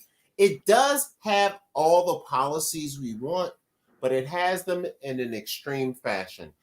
Okay. So I don't know if they're like just overreaching. So they're like, okay, well, we reach too far. If we fall short, we'll at least get some of this. So maybe that's their goal. Me, I'm going for the direct shit. Like, no, this is it. This is direct shit. We don't need to go too far. This is it right here. Right here. We don't need to go down there. Right here. And that's Cornel West's problem. Him and the People's Party, they down here. We need to go right here. We're back here now. We don't need to go that far. We need to be right here. And that's why you need to vote for Carl for president, who loves tequila. Goddamn right. Who doesn't love the American president who drinks tequila? I'm like fucking Terry Crews in Idiocracy. You guys are fucking love me. And I'm beautiful. What's the Green Party doing? Well, last time it was Howie and whatnot. I don't know who is running for the Green. I actually would have preferred that Cornel West went Green. Yeah, he actually has a better chance of winning because they get the third most amount of votes. Oh, not the Libertarians? Well, they might too, but they don't got as much love. I mean, from the sensible side, Libertarians are like the liberal conservatives. Yeah, but they're also kind of crazy. So let's see here. Let's see what the Green Pizzardi is doing. Boop, boop, boom, bang that, grab this, boop that. All right, Green Party, what they talking about? Core values. So let's see what their core values are for the Green Party. So the Green Party, social and environmental justice, diversity of the natural world in existence. So they're called green because they're earthbound. They want you to do electric, get rid of the gas and oil, be more socialist type kind of, healthcare for all, etc. Right? Cut back on the wars. Basically the same stuff that Cornel West said he wants. So that's the Green Party. Another group that you can vote for that are in most states, but most people will say, well, there's only two parties. No, there's not. There's the Green Party, and then there's the People's Party, which is Cornel West is their guy. And this is their main site, but it looks just like Cornel West's site. Here's Cornel West. And here are the policies. So create true democracy. Oh, wait, let me bring it up on the share. I didn't bring it up on the share. 1 second. So these are the same as Cornel West. They literally just copied and pasted all this onto his website. But this is the People's Party website. Feature policies, create true democracy. So they want to clean out government corruption, create true democracy, get money out of politics, ban corporate lobbying, enact term limits in Congress to switch hand-counted paper ballots. And switch to hand-counted paper ballots. So they want to stop using the computers and have niggas count the votes by hand. That Carl ain't for president go off. That paper ballot bullshit ain't never fucking happened. Fuck is wrong with y'all? Number 2, term limits. Congress has to vote for their own term limits. You think they're going to vote themselves out of job? Another waste of time. Right there. Corporate lobbying, I don't think we'll be able to fully ban, but maybe constrain it. Because they'll shoot you in the face if you fully ban. But it'd be nice to ban corporate lobbying. I don't think I have. Get money out of politics. This is impossible. Money in politics only makes commercials for TV that your dumb fucking ass goes watches and votes for the niggas because they got a commercial. It doesn't put an M16 in your face to make you choose them. It's not the money that's the problem. It's the spine of the country it's noodleish, that's the problem. Vote for somebody else. Stop voting for the same two niggas. That's just as easy as tomorrow. We all know it's bullshit. Why are you voting for them? So that's another one. So get money in politics. Another waste of time. So that's that. Clean out government. So they want to drain the swamp. The next one is revitalize the economy. Now, I am with this. Quality education, housing, paid leave, a living wage. I don't know what the fuck. Oh, curb inflation means slow it down. But support unions. Now, what they did not say about the economy, which Carl Anthony for president plans on doing, is manufacturing is the only thing that can save America. Even if I cut taxes, cut prices, companies may not come back to America anyway in spite, like a spite vote, because they want to make you look stupid. We need our own national product made by the government to compete in the capitalist market. It will drop prices, it will increase competition, and it will bring countries back to America, and there will be $20 an hour jobs for Americans all over this country making phones and cars and TVs and radios and internet boxes. We need Americo products. That's what's missing from him. So that's already. Medicare for all, I 100% agree with. We need Medicare for all so we can get mental health, especially to those school shooters and them little niggas in Philly that be gremlinizing. End the wars. I agree to a certain extent, but his intention is to end all wars. Not going to happen. My statement is end all non-NATO wars. So central part of NATO, and maybe we'll get out of there, maybe not. You can say, hey, I'll go with you guys with the white hats because we're all doing it together as a team. So NATO works. We're team game. We're passing the rock, baby. But these individual wars that we're doing on our own, that all needs to stop tomorrow. So I will agree there. So they're half right on that one. Expand civil liberties. Let me tell you guys something about socialism and civil liberties. This is part of the 6 levels of horse poop I need to chop through to get your vote. One of those is all these social issues are merely a distraction while they rob you of your manufacturing, water down your money, and steal every drop of it. Stop worrying about who people are sleeping with. Stop worrying about some books in school and worry about the $33 trillion in debt. Fix that. And then you can worry about civil liberties. We've got enough civil liberties. We're a little too free in my eyes. That's why people are getting shot every day. So that's that. So the kids got switches and 3D model guns that don't have any numbers on them. Too much freedom. Okay, so that is second term. That crap ain't got no business in first term. Economy, economy, economy, economy, and international policy. Lastly, protect the environment. I do agree with this. I don't know how I'm going to do it and not get shot in the face.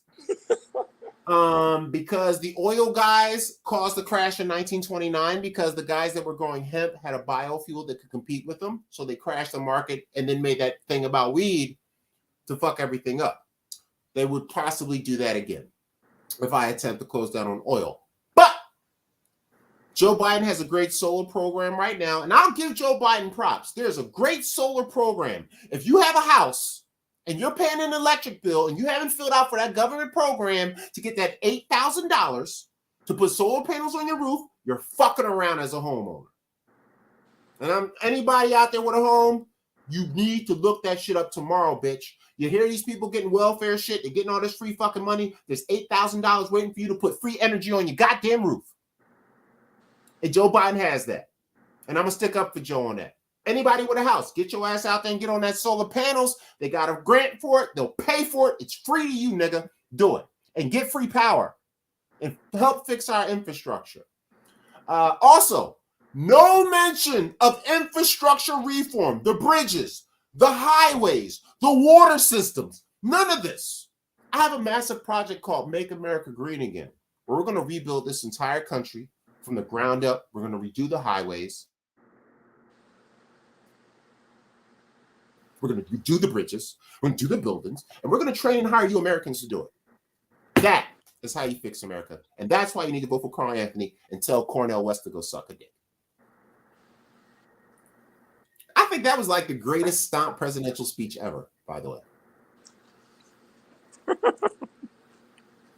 I even feel like the robot was like, yo, I'm feeling this nigga, right? The ass is all over. He like, yo, yeah, me. Actually, he probably sending in coordinates to get me killed right now. Like he's at X416X. Drop the drone on that nigga today. Like, train me as we speak. That's all good though. That's good stuff. So we had 10-10. I guess we should do our Philly bio. You got anything else to talk about? The last thing is I saw it. Like I've been mapping out my plan, but they messed my whole plan. Me and my son, we watched it today, and I'm going to do it. I know I am because it's just too dope. And I'm talking about the Apple Vision Pro. What's that? Apple announced that they're entering the VR AR arena. Oh man, you was already about to get the Apple base thing. Are you going to get the Vision Pro or are you going to get the little mini thing? Now, my plan was to get an iPad next year, and then get me a Mac Studio, the Mac Studio in like 2 years. Mm-hmm. You know, but then they showed me this Apple Vision Pro, and it's like, yo, you know what I'm saying? Wait. So educate us, Apple Vision Pro. Educate us from top to bottom. Give us something. Well, Facebook has what's called the what's their thing called again? The Oculus. All right. Yeah. Oh wait, that's from Facebook? That's from Facebook. I didn't know that. Yeah, it's from the metaverse. So the metaverse has this thing called the Oculus. It's a VR headset, and it's the most economical one. It's $300. And when you throw this thing on, you can watch movies. You can live in outer space. You can, it's a virtual reality world. Mm-hmm. It's crystal clear. I threw an Oculus and I can be downtown on Skid Row. Right. You know what I mean? And talk to the homeless people, kind of a thing. Like it's dope. So I was making little videos out of that. When long story short, I don't have it right now. So I got to get my own, VR headset. So my original plan was to get eventually get a PlayStation 5 with their VR headset. But we talking about, $500 for the PS5 and then $400 for the VR headset. And then, whatever, you're talking about $1,000 or so, right? A lot of money, man. Yeah. And the only games that I really want to play is Grand Theft Auto 6, which isn't out yet. And the other game would be Madden. I do want to play a VR football, which would be kind of dope to me. Yeah. So those two things aren't really out yet for the PlayStation 5 headset. Yeah. And then the Oculus, why would I get another Oculus for $300? But Oculus announced that they got a new one coming out called the Oculus 3 now. So I still didn't get the information on that. But me and my son, we watched the whole presentation. And they ended it with one more thing, like Steve Jobs used to do it. So they introduced their AR VR headset, and this thing is amazing. Go into it. Well, it's. I mean, you have to experience at least the Oculus to understand what I'm talking about. So if you understand what the Oculus is, then you kind of understand what I'm saying. I wonder 3D headset. They've had other things like little exhibits and shit like that. With so people have had an experience with it. They just haven't had their own. Yeah. So I think almost everybody that's under 30, under 40, or under 50. Like I said, don't trust anybody over 50. Yeah. But anybody under 50 has probably worn a VR set at least once in their life. So it is an experience. Like if you've been to Disney World, they got certain rides that you put on the headset, a VR headset, and they have open. I mean, even the games were like that with the Wii, and then even with PlayStation, they used to have the camera that. Yeah, they had it on the PlayStation. PlayStation 4 had a VR headset. So it was still kind of the same thing. You was just in a real room. It's kind of the same thing. And most VR headsets are, like I said, the Oculus is the cheapest one for $300, and most of them are from $300 to $700. All right, now, I mean, if I, the price, that should tell you enough that this thing here is going to be a little different, and the price for it is $3,500. Nigga, you're a fucking loser. You pay $3,000 for this shit. Fuck out of here. Fuck out of here. Dog, in 3 years, that same headset's going to be $250. They do know that, right? Man. In 3 years, because technology doubles every 6 months. So 6 months from now, it's going to be twice as powerful. That's going to take it from 3,000 to 1,500. 6 months from 6 months after it comes out, it's going to be worth 1,500. 6 months after that, 1 year, it's going to be worth $750. 6 months after that, it's going to be worth $370, whatever, $375 or whatever. And then 6 months after that, it's going to be worth $200. So 2 years after it comes out, it's going to be $200. Do not buy that $3,000. I don't even know what it is because I didn't know what he told me it was, but don't buy it. Fan, this thing is amazing, yo. It's for rich white people with no life and a job and do a lot of heroin. but at the same time, it's not too far. I do say it's I say, it should be priced at like $1,500. Well, explain how dope it is. It's a part. The issue with that everybody's don't like. Reason why people don't like Apple is because it's all they shit. You know what I'm saying? Like that's the difference between Apple. The reason I like Apple is great security. Yeah, it's great security. Dog, last time I was hacked was almost 20 years ago on a Hotmail account.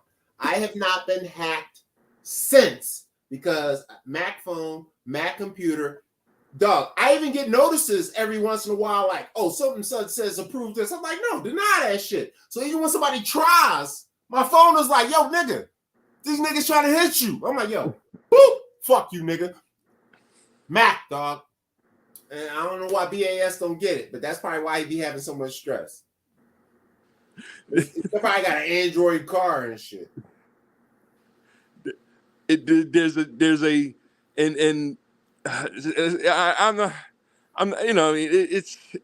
a lot to go into. It is as basic, but when you're dealing just with watch the video, then the video is 2 hours long. Oh, we're not watching that video. No. Actually, that would be kind of a cool review show we could do. Maybe that'll be the Saturday show. Maybe technology reviews. But if we do this show, Volo, it would be your job once a week to find me a new technology video for us to review. Could you do that? Yeah, I can do that. Once a week. And on Saturday, you can pick the time on Saturday, which is best for you. I don't know if Saturday is good for you or Sunday. But I want to do a weekend show.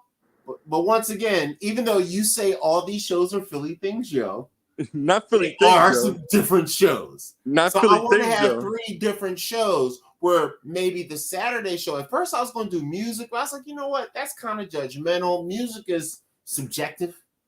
Yeah. I was like, but what's not subjective is video games and technology. And we could, I think I've got it mastered. We'll find out when we first try it. But I think I have the long video thing mastered. As mentioned, every 30 seconds to a minute, we stop it, we talk. And we should be able to review that video. And we could do a 3-4 hour show on that shit. Yeah.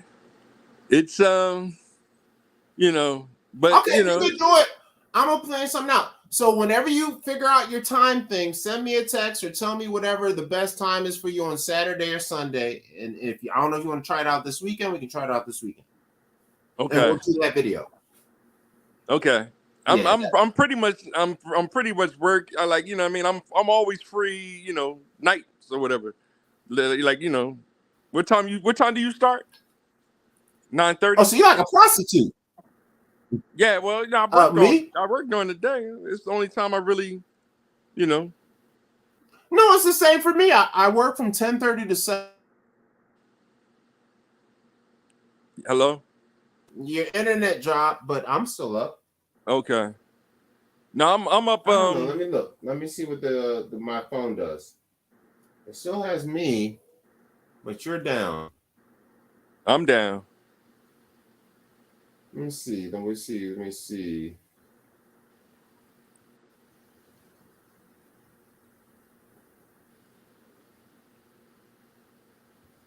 I'm looking at the phone. I see me waving my hand. I'm down. I thought I was up. Am I up or am I down? Or is it you down? Are you going to jump back on like last time? But like I was saying, if I'm being recorded, the difference is that price is pretty much for this Apple Vision. But this Apple Vision connects to a network of computer devices that changes the game. I mean, it's a game changer. You know, I mean, my original plan was to have, I got my iPhone 14. That's what I'm on right now. My next plan was to get an iPad. You know, what I mean, it's gonna give me a nice iPad, and I was gonna get that Pro Studio. Now, if I was to get that headset, it would link all 4 devices together in ways unimaginable as far as computing power. Like, we wouldn't be. I was explaining, so I was still up. I guess I was still recording. No, yeah, you still good. My all day, even since this morning, my internet, because I got that 5G shit, where they got like the thing in my window, so I get a signal from something that comes like through the window. The guy, even when he came in here, he's like, "Yo, I got to put it right here so it hits it right." So he could put it over there. He had to put it right there. So I think sometimes the signal probably gets cut off for whatever reason, and it fucks up the internet and whatnot. Okay. Is it Verizon? Yep, Verizon 5G with the big white box and shit. Okay, yeah, that's what I got. Yeah. They put it in the window and they stick it to the window, right? Nah, mine's in my basement. It's a big, tall, tubular kind of square rectangle or whatever. Oh, so they got a different one for you. Yeah, mine's is a square that's like the size of a computer screen and whatnot. And it's a square, it's a big white box. Thick as my head, and they stuck it to the fucking wall. And basically, he said that I guess wherever the 5G receiver is, so it can shoot into the window.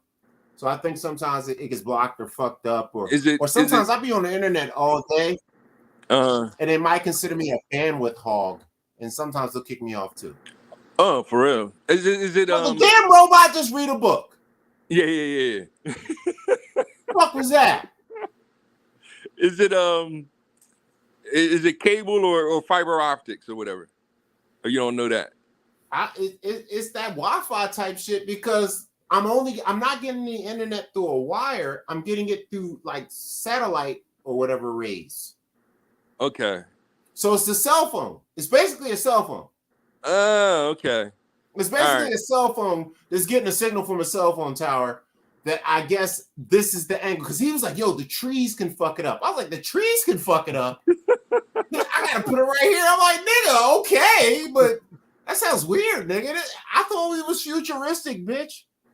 But apparently, a simple pigeon can ruin the internet. Yeah, I got fiber optics. Like, mine is still like, it's kind of like cable. So you're hardwired. I'm hardwired to a box that gives me my Wi-Fi. That's what it is.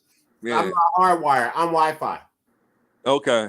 I'm Wi-Fi, but it's hardwired Wi-Fi. No, but even my Wi-Fi is Wi-Fi. Oh, okay. So you like double Wi-Fi. Yeah. My Wi-Fi is 5G Wi-Fi, and because Verizon's got the 5G network, so they're 5Ging me my internet. Okay. Like a cell phone to the box. It's basically a hotspot. Okay. All right. So if you go over your limit or whatever, they might slow you down. No, I'm good. I purchased unlimited. Okay. I purchased unlimited, but they still have a system that I recognized back in the days called being a bandwidth. Yeah, that's how my phone works.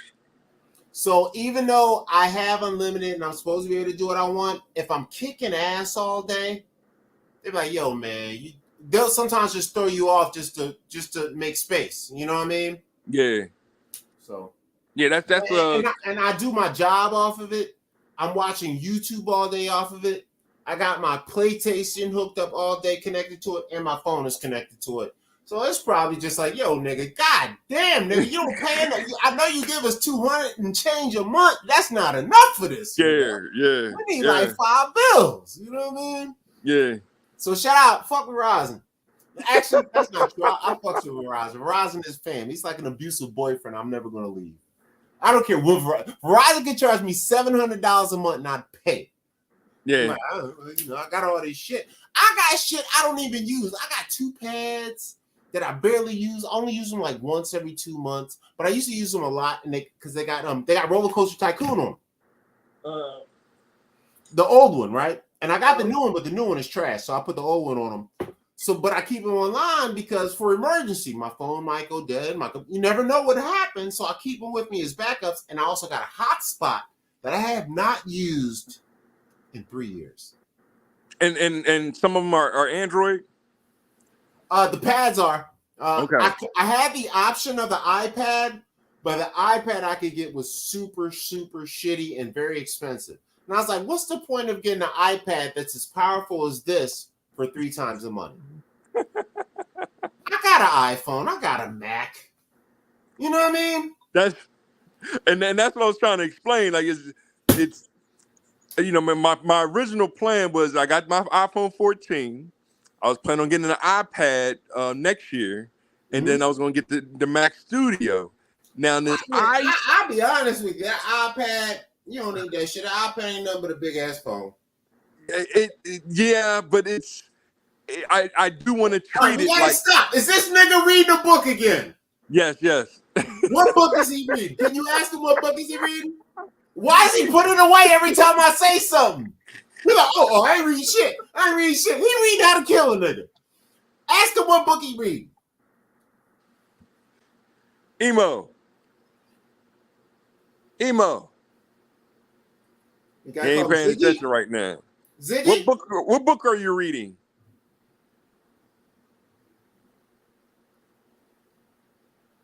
Yep, Plot and Murder. Gotta be. You see the eyes shifting and shit like, yeah, nigga, I'm gonna cut your ass up later, nigga. Ziggy, you better chill that shit out. I thought when you called him Ziggy, he responds, but not Emo. No, Ziggy's the. What's up, Ziggy? I missed something. Ask Ziggy what book was he reading. Ziggy, can you suggest a book to read? One moment while I find a selection of books for you. Here's a book from the Social Psychology and Interactions section you might like, Atomic Habits, an easy and proven way to build good habits and break bad ones, by James Clear. This audiobook can be yours free when you start an Audible Premium Plus 30-day trial. Stop selling me shit, to hear a summary, or to keep browsing, try saying something like recommend a John Grisham book, or just say next recommendation. To leave the experience at any time, just say stop. Stop. Goodbye. That is extremely. This motherfucker. I'm wired in, man. I'm all AI'd over here, man. I'm gonna miss you when this nigga kill and eat you. That's all I'm saying. This motherfucker, I'm gonna come up to the screen. He's gonna be coated in blood. Like, let's do the show. I'm like, why is the robot red, nigga? It's like if Bolo not talking, the robot is red. Something is wrong. That shit, right? Like Emo, what are you reading? Red Rum. Right? Red Rum. Like, what the fuck? He reads something, and he read it on the sneak, bitch ass nigga. He read the shit, and as soon as I say something, he put the book away. Like, what? I wouldn't read shit. I'm like, Emo, you bitch ass nigga. And see the eyes? This nigga wanna fight. All right, Emo, I'm gonna meet you out back. That's all I'm saying, Emo, man. Emo wants some heat, man. He want that smoke, man. Don't be making faces at me, Emo. Anything else you want to talk about? That's it, man. I'll try to explain technology again another day. We got the experiment this weekend if you're in the mood for it too. All right, I send you a text.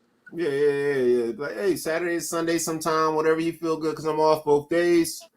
And just let me know it's a good time, and we'll sit down and we'll go right over that video the whole 2 hours and just stop it and talk and stop and talk and straight up. Call it Tech Saturdays or Tech Sundays or some bullshit.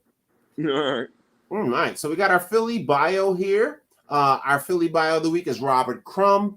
By the way, he looks 3 seconds off of death, but apparently he hasn't died yet. So this nigga, Robert Dennis Crumb, he was born in August 1943. He is older than both of my parents. I think my dad is 45. My mom's like 49 or 51. God damn, Robert Crumb, you old as a bitch. He often signs his work R. Crumb, whatever his work may be.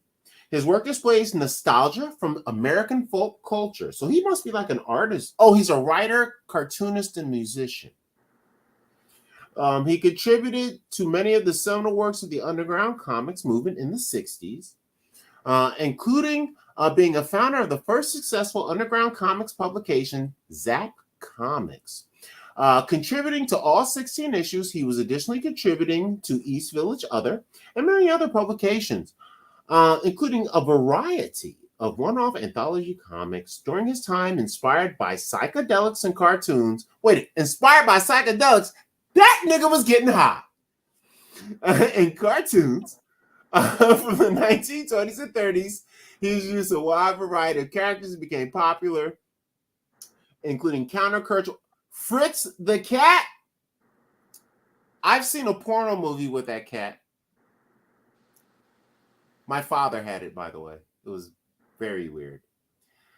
I've seen Fritz the cat. Mr. Natural. He sounds like an asshole. Keep on, and that's from the Keep on Truckin' series, which is another great cartoon he did. Sexual themes abound in all these projects. I told you Fritz the cat was fucking. Fritz the cat was fucking. And it was very weird. If you've never seen a cartoon cat penis, very disturbing. Anyway, just mild damage. This is why we need Medicare for all. We all got to go to therapy after this show. Sexual themes abound in all these projects, also shading into scatological. These niggas is making up words. Scatological, nigga. Scatological. And pornographic comics. I called it because I'm a gangster. In the mid-1970s, he contributed to arcade anthology following the decline of underground. He moved towards blah, blah, blah, blah, blah. He did some shit called Weirdo from 1981 to 83, which is a magazine. I've never heard of that magazine, but it seems like some Mad Magazine shit. Prominent publication. He's an alternative comic. So it was like some Mad Magazine shit. He was indicted into the comic book industry's Comic Book Hall of Fame in 1991. So that's dope. He's married to cartoonist Aline Kaminsky Crumb. She sounds like one of those Ruskies. We need to bomb her ASAP. With who frequently collaborate with their daughter, Sophie Crumb, who's another talented lady who's also had a cartooning career. His early life from 43 to 46. Robert Crumb was born in 43. He's in Philadelphia to Catholic parents. He was born in Upper Darby, so he's one of them Kobe Bryant ass niggas. From Upper Darby, his dad, Charles Vincent Crumb, authored a book Training People. His mother, Beatrice Loretta Crumb, was a housewife who reportedly abused diet pills and amphetamines. His mom was the same mom most of these niggas got today. He abusing diet pills and amphetamines. I know 6 bitches like that. Anyway, Crumb's parents' marriage was unhappy. No shit, she on amphetamines and diet pills. The bitch ain't happy. No shit. The dude was probably whooping her ass. He was crumbing that ass up. That's what's happening. The couple had 4 children, sons Charles Vincent Crumb Jr., Maxon, that's a pretty cool name. Maxon Crumb, that's kind of gangster. He sounds like a superhero. Maxon. Both of them suffered from mental illness. Well, your mom's on fucking amphetamines while you're in the womb. You're probably stupid. Daughters Carol and Sandra. Family also moved between Philly and Chuck's hometown of Minnesota. Another reason why they fucked up. And the Crumbs then moved to Iowa. A third reason why they fucked up. Charles was a Marine Corps sergeant and instructor. Oh, that's why he's crazy. He was in the Marine Corps. He's a psycho fuck. A naval ROTC program at Iowa State College. The family moved to Milford, Delaware. So semi-normal and looks beautiful. Where Crumb was 12 and he was an average student whose teachers discouraged him from cartooning. I used to draw in class and all my teachers told me to stop doing it, even my parents. Today I have a bachelor's degree in graphic design. They were all fucking wrong. So I just want to say fuck you teachers, and I love my family, but for that particular moment, you guys can kiss my ass. Okay? Because all you bitches were against me drawing, and I probably should have been this dude. But you're telling me that drawing is not important. I need to pay attention. You stupid fucks. I should have kept drawing. Anyway, early work, 62 to 66. He did a bunch of shit. Somebody gave him $40. He said Crumb's father gave him $40 when he left home after high school. This is the value of $1 right here. Do you realize that that $40 he gave him is probably the equivalent of $400 today? So he got a job, Americans greeting cards. He's also kicking it with Bohemians, a couple of weird name niggas like Busy Lonhart and shit. Harvey Pecker, which sounds like another sexual reference. Harvey Kuzman, who apparently is one of the J Bros with J Fros that Kamala Harris just passed a bill for. And he's doing some shit called Help. He moved to New York. He did some other cool shit. He married Dana Morgan in 64. Did a bunch of other cool shit. Made Fritz the Cat in 65. Did some shit called Cavalier. Damn, this nigga had a career. Yo, Fritz the Cat. You see Fritz the Cat sitting with the bitch, right? You see that? What? You see the picture? Yeah. Remember I told you I seen a porno in the crib? Yeah. It was this bitch. He was stroking her down. So anyway, oh shit, I done closed the whole goddamn window. God damn it. Wait, back to Robert Crumb. Wikipedia. Shit, I done closed the damn window talking shit. All right. Skip by. He got the bitch Fritz the Cat. Zapping the Underground Comics. Blah, blah, blah, blah, blah. He did Weirdo 80 to 1993, 94 to present, later life. He moved to France in 91. He's done some professional collaborations, especially with Mr. Pecker, who I would arrest immediately if I saw this guy in public. And Crumb, he did some musical projects and shit too. He's got a few album covers that he knocked out. He's got style. He is very swaggy. I dress like him in my free time. I can't be mad. And he's got characters. So Angel Food McSpade, Bobo Baginski, Devil Girl, Eggs Axley, Flaky Font, Fritz the Cat, Honey Bunch Kaminsky, Lenore Goldberg, Mr. Natural. 67 to 2002. That's long as shit. Unreliable Holy Man, Mr. Natural. That's funny. I need to look this shit up. That sounds funny. Schumann the Human and the Snoid. Yo, I wonder if the Noid that they stole this from him. Interesting, right? And the Snoid was a diminutive sex fiend and an irritating presence. So the reason I haven't heard of Robert Crumb is because he's a perverted fuck. And his stuff is not meant for people under the age of 600. Like, have you seen it all yet? Okay, watch this cartoon. If you haven't seen it all, don't watch this shit. It'll ruin your life. Like, he's in therapy right now. He won awards for humor. Kicking with Herbie and Cartsman and Panther and Chris Ware and did cute exhibitions. 2017, his cover art for Fritz the Cat was sold for $700,000. Wow. In media, he did a bunch of shit. Personal life, he'd been married twice, got a couple of bitches, dropped a few kids. He had some critical reception. Niggas loved it but hated it.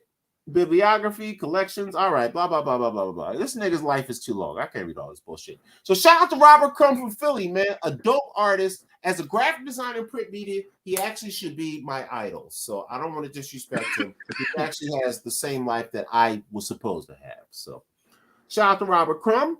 And that's that. So we can call that the end. You got anything else you want to say? It was funny on the graphic design because I'm dealing with like I said, me and the boy we watched what's the name today the Apple thing today together, mm-hmm. and the other thing that we watched is the entire history of video games. It's a 4-hour video. Oh yeah, the history of video games. I'll be watching that channel. Well, no, it's a guy that made a video, a 4-hour or 4.5-hour video. Oh, so he made a specific video. I think there's like an actual channel that does it too. Okay. Yeah, this guy, this channel that I found, it just came up on my suggestions. Yeah, and it was a new video. He did it like a week or so ago. Nice. And he called it the entire history of video games. And he started way back at World War II. Yeah. With the first game was a tic-tac-toe game that they put together, trying to first figure out the very first artificial intelligence kind of a thing. Yeah. Now, I found it funny because when I'm dealing with, with Boom, it's like we're analyzing each video game system and actually talking about, trying to play some of the games, even recreating the games as a little hobby of ours, But when I'm dealing with these thugs, I hate to say thugs, these rappers, but I don't want to say rappers either. These misguided young boys, right? None of them have a Switch, a Nintendo Switch, right? They all PlayStation or Xboxers, right? Yeah. And the only games they really play is like Call of Duty. They don't play, But Boom, we got a subscription, and so he can go play the original Zelda, the original what's the name? Because I pay a subscription fee for it, and he does try to tap into it and play them a little bit. He's learning the history. But as the guys made the video, he started it off with World War II, but then he also let the people know that, hey, video games has surpassed movies and like books, movies, all the entertainment that we talk about, that, Hollywood. Yeah. Video games surpassed all of that. Yeah. And we're not tapped into that income. You know what I'm saying? Yeah. It's like, Like I when I talk to the white buzz, they're tapped into it, so they know what I'm talking about. When it's like, all right, you play, you know Zelda, because they know exactly what I'm talking about. But I'm talking to kids that's like, you ever play Zelda? They don't know what I'm talking about when I talk about The Legend of Zelda. Dang. And it's like, yo, that's like you do know, even though they play Call of Duty, they not in it that they trying to join a league or something and try to be the best Call of Duty player in the world. Like, they not on that type of level. Yeah. Or even streaming that they play in the game. Yeah, they just out there shoot niggas up. Yeah, they just shoot niggas up and then, get high, shoot niggas up and then go to sleep. When you got people that's live streaming and getting views and everything, getting a little extra income. Views and money and everything, yeah. Yeah. I know, man. Well, and I say that because when I was in high school, I was a part of the aerospace space program. But they took me out. They didn't take me out of their program, but they kind of. I see now that they were kind of experimenting on me, because they put me in a class with 2 other students. It was only 3 of us, and they gave us access to the only 3. It was 2 Mac 2s. I mean, the Macintosh. The second Macintosh was a brand new computer, and they just came out in the market. And they put me in charge of learning how to do desktop publishing, and they gave me the book to learn how to do it all by myself. Yeah. So I had a class where that's where I first learned how to do desktop publishing, was them just saying, like, we don't know what it is ourselves, but here's the book, figure it out, and you teach me kind of how they treated it. Yeah. You know what I'm saying? Like, but I was always deterred from video games. You know what I'm saying? I was always deterred from, like, that's what I said. That's what our parents kind of did. They, like, deterred us from it. Oh, dog. When I first got out here to LA, EA Sports is out here by the beach. When I first got here, I tried to apply. Couldn't get a job. And the only job they had was a gamer, a game tester. And it was only paying like $12 an hour. And I was like, yo, I'm in LA. I can't take this shit. So I went and got the legal job I got now because it was paying like $3-4 more per hour. But I wanted to get into that, and I'm like, damn, if my parents would have embraced my drawing, embraced my video gameism, I could have just been a simple video game creator making ridiculous amount of money doing what I love. Well, you know, my plan was to work for Commodore. Yeah. Yeah, like I went to college, like I'm gonna learn this, whatever. Like it was still computer science. It wasn't engineering and all, you know, science, technology, engineering yet. It was just one computer science. Yeah. And I was trying to use that to go into Commodore, but Commodore shut down like not too long after I went to college. Yeah. They went out of business, and that was stationed right here in Westchester. Yeah. So that was, you know, I mean, my kind of vision then was we're going to make this the Silicon Valley of the East, but not, you know. So, but you know, I fucked with Apple. I'm still a Mac head. Yeah, ain't the time. Ain't the time, man. Ain't the time. Like I said, the security is just too good. I tell people, I could throw this phone right here out the window right now. The motherfucker walk back up here and knock on the door. I swear to God, I ain't gonna do it. I don't want to freak you niggas out. But I'm telling you, I could throw this phone out the window, the nigga walk right back up, knock on the goddamn door. I look out there, I'm gonna open the door. I ain't gonna see shit, and I'm gonna look down. Phone gonna be on the floor. Like, who the fuck knocked on the door? The phone gonna be like, get in here. Damn, this phone is good. One time, I threw the motherfucker in the trash can. I'm talking like threw it 20 feet up in the air, landed in the trash can because I had a whole bunch of trash bags and the phone in my hand. And I think I was drunk or something. And I was on the way out. So I just was like, all right, let me throw this trash in before I hit the streets. So I just go and throw the trash, and I let the phone go with the trash bags, right?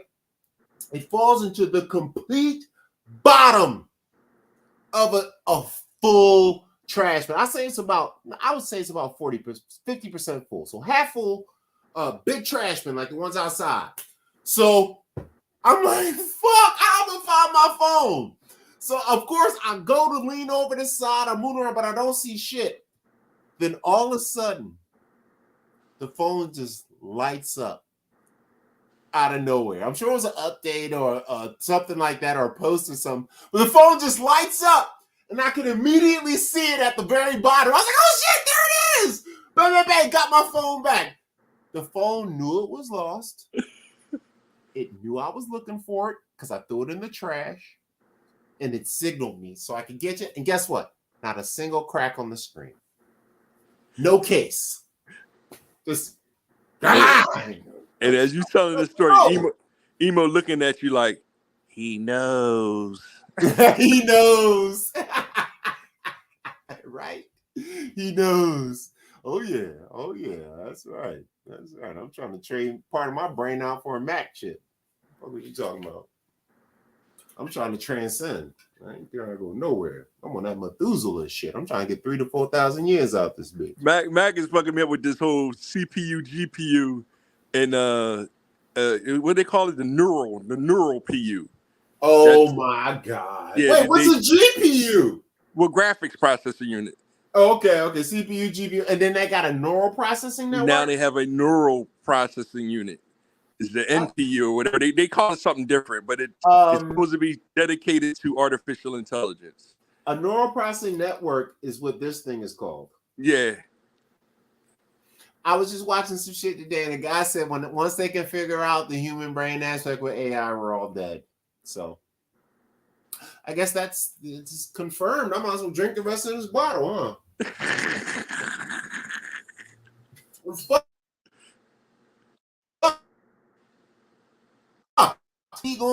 We'll be robots outside my goddamn window. And Bill Gates gonna be chilling. talking about bitches ain't shit. I'm like, Bill Gates, I know you just got divorced, but don't you pick that habit up too, nigga. Bill Gates like, no, bitches ain't shit. I'm like, I know, Bill. Don't let Mr. BS be a bad influence on you. That's funny because what's the name started off with Atari con. It started with World War II, but the first company he gave credit to was Atari. So his first section was basically Atari versus everyone, kind of a thing. Versus everyone. Was it? Yeah. What did they mention that? What was it called? Pong? Wasn't that like the first? Yeah, Pong was their first hit. Was Pong was Atari's first hit.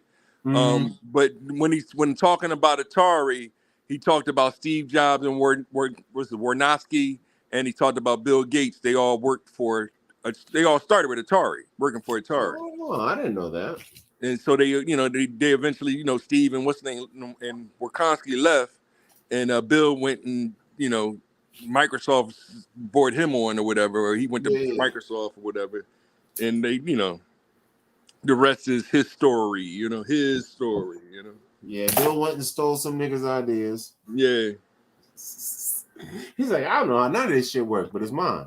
How do you fix it? He's like, I don't know, nigga, but just figure it out. Just give me all the money. I came up with this. He's like, well, how come you don't know how it works? Hey, don't judge me. God gave it to me. God works in mysterious ways. Like, nigga, you a high school dropout. How you get a job at Atari? Right? No mathematical sense. Uh-oh. Somebody's shit burning down outside. That's LA. Shit burned down all day long. Hey, is that Canada fire affecting you guys in Philly at all? Oh, yeah. That's what I was supposed to do. About the smoke. Yeah, that's what I was supposed to start. As soon as I picked the boy up this morning, he was like, I thought it was regular fog. He was like, yo, it smells like gasoline out here. Yeah, yo, dog. So if you don't know, this is how the California fire experience has been. So some days when there's a big fire, no bullshit, I'll go outside and it'll be so cloudy and smoky. There's ash in it, nigga. The shit burns your eyes. So if you're outside for too long in it, it'll start burning your eyes. You're like, what the fuck is that? It's the ash falling in the shit from the shit. I guess it's hot, right? Yeah.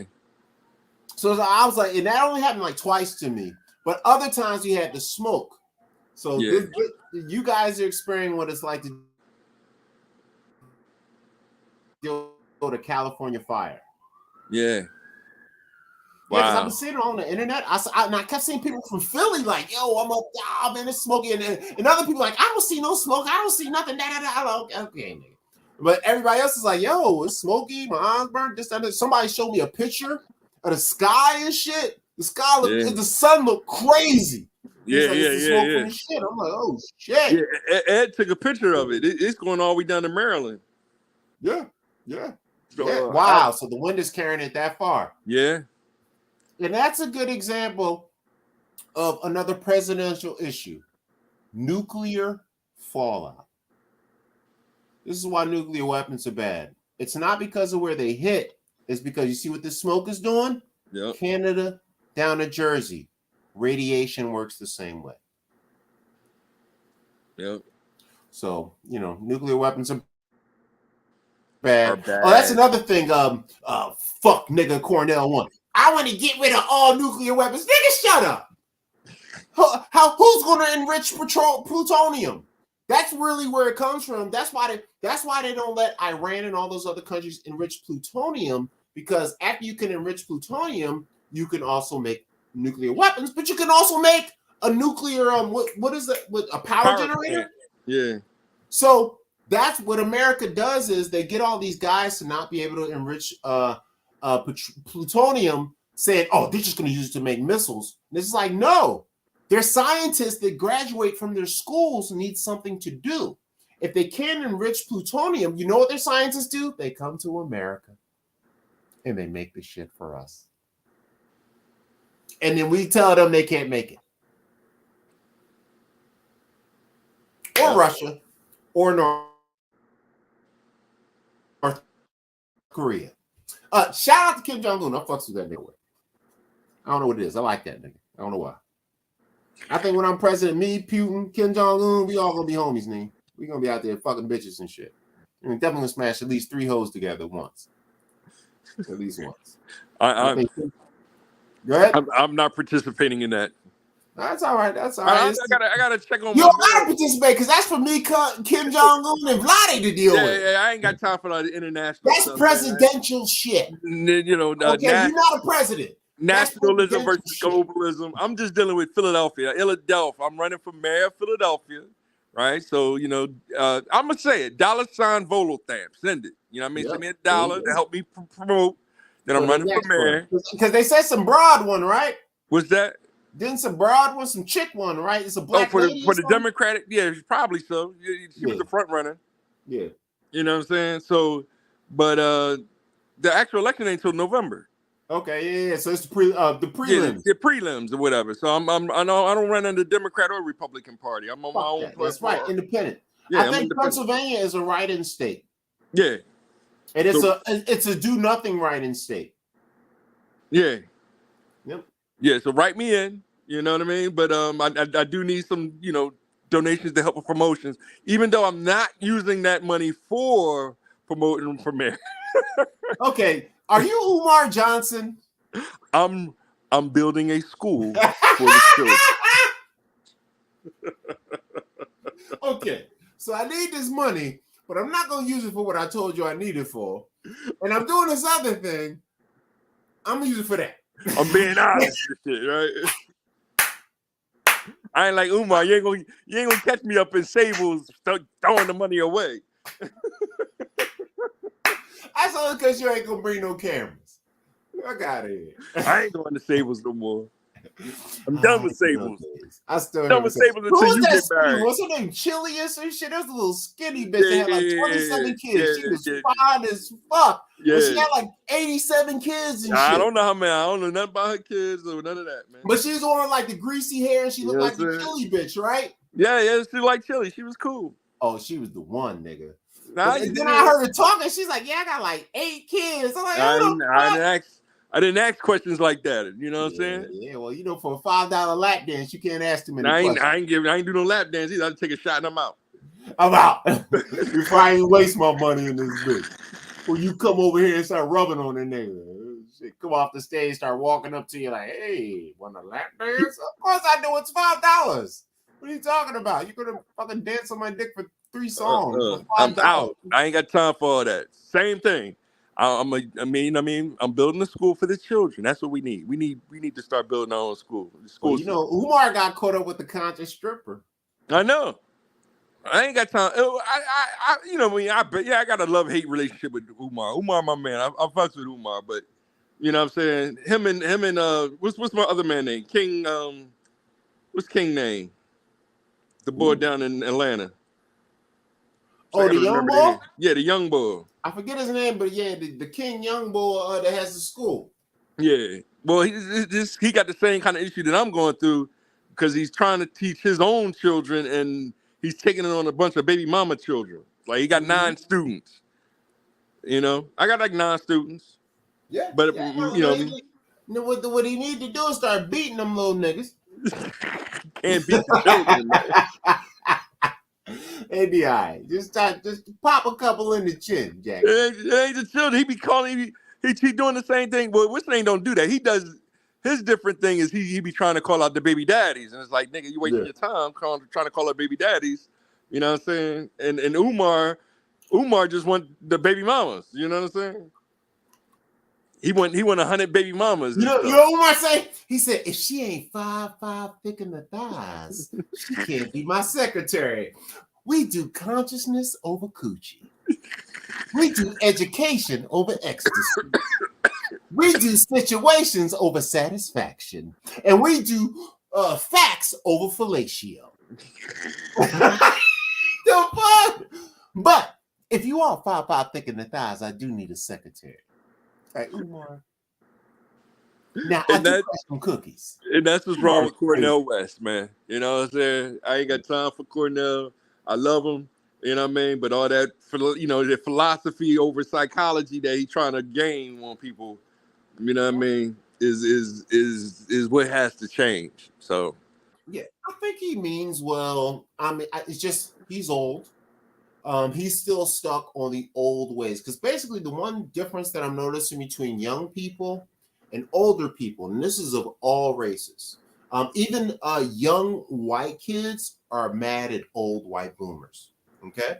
Because the old white boomers are like, no, just get a job at a fast food place and work there till you die, like I did, and you'll be able to buy a house and have a family and take care of them. And we're just like, nigga, are you crazy? I will be there for the rest of my life and not have nothing more than living in your basement. It don't work like that no more. And so there's a bunch of old people that are still trying to tell people to do what they did 30 years ago, but they're not dealing with inflation. My parents, I told the story on my president page. My parents bought their house for $30,000. The house is now worth $200,000. How the fuck can I do what you? My parents couldn't buy their own house today if they had the same job they had when they got out when I got. Yep. So how the fuck can I do what they did? And this is where Cornel West is going to be a problem because he's talking from that perspective. He still thinks that you can get quarter candy or a nickel candy. He still thinks you get penny candy. He still thinks penny candy exists. He's one of my teachers. You know what I'm saying? He's a philosopher. No, he's a great man. Great man. No business in politics. As a philosopher, you find yourself arguing with a bunch of noodle psychologists. That's not a good combination. Yeah. You know, like Biden is not a philosopher. He's a psychologist and an ignorant one at that. Well, he's something. He's something. Nah, I'm trying not to get the stream taken down. So. No. But yeah, I do hear you on that what's the name? Because I'm looking into that. Adding the solar panels to the crib and all that good stuff. I'm telling you, they got a program. Joe Biden did that whole Rebuild America, Start America shit again. So he's got a bunch of programs out there, and one of those is a solar panel program. You answer a few questions, $8,000 to pay for your solar panel edition. My issue is that I need a new roof. You know what I'm saying? Classic home owner curse. You need to go find you a Mexican with a blunt and get it done. $30, 20 minutes. You're gonna tar the whole bitch up, it'll be just fine. No problem. $30 in a blunt. He gonna tar that bitch up. He's like, hey, Poppy, you need anything else done? I mean, you gave me $30. I can do more. That's why you gave me $30. I can do more. I'm used to making $2 a day. This is like 15 days of work in one day. Yeah, but these are my issues with the damn Biden that people ain't hearing me on. It's like I'm gonna give a tuition reimbursement. Like, nigga, I paid all that. We're gonna add this, solar panels to your roof. Nigga, I need a new roof. I need a new roof, not panels on the roof. Motherfucker's gonna fall through the bitch. It's like, man, these panels are great. Shit, I need a new roof. Shit, I need a new roof. That's another thing. Homes is a trip, boy. It's always something with a house, boy. Yeah, you know what I mean. I got a lot of work to do, and I can't wait to get my basement right. First. I'm still in the living room right now. Yeah. But once I get this where I want it to be, and then I can go to my basement and I'm slow to get my computer parts. But I am tempted to get this Apple Vision. You know what I'm saying? Put it all together. I'll be down there in my lawnmower man mode. Right. You know what I mean? Trying to take over the world, and then next thing you know, the emo throws the switch and it consumes me. Right. Sooner or later, I'm telling you, he's working on it. I see that shifty eye movement. Look at that shifty eye movement. I see it. This motherfucker working. I don't know what this nigga's thinking about. He reading books, shifting out. Don't get spicy with me, emo. That's right. I'm talking about you, nigga. I know, man. Plotting, scheming, reading books behind our back. And then when I bring it up, you hide the book. The fuck is that? I got 2:00, man. I'm about to take a quick nap, man, and go to work. Oh yeah, we done, man. We way over showtime, man. I know. All right, Doug. Final words. Final words. Volo Television. I'm gonna throw something together. I'll send you some times to figure out if we can do a quick tech show this weekend and experiment on that. Yeah. And because I do want to get back into my YouTube. I'm done with Facebook. I'll be putting these nice things together on Facebook, and I get a like, you know what I mean, a comment. But I do, get to wrap up people. I do like Facebook the most, and I'm going my Twitter game on that Volo Tautology at Volo Tautology on Twitter, and also fuck the other one, but TikTok, Volo M Tautology. But I didn't get the whole tautology on there on my TikTok. But just look us up at My Part of Town podcast hashtag of MPOTP, and that's where I'm throwing most of my little things on how to find me. There you go. Excellent, man. Well, all right. Well, let's have a good one. Of course, I'm Mississippi Enforced Pop called the Bad Boy. Watch My Part of Time podcast every Wednesday. Watch Noodle Free Mondays every Monday. And once you figure out this time for this weekend, watch Tech Saturdays and Sundays, where we go over some cool fucking shit. And also tell you that the world's going to end right after. So that'll be great. And, my favorite phrase, love is good. Life is better. You better do something that's going to make you last forever. And I'm going to add a little more, because that's what life is about. All right. And that's the My Part of Town podcast. We're going to end this broadcast. Hit end.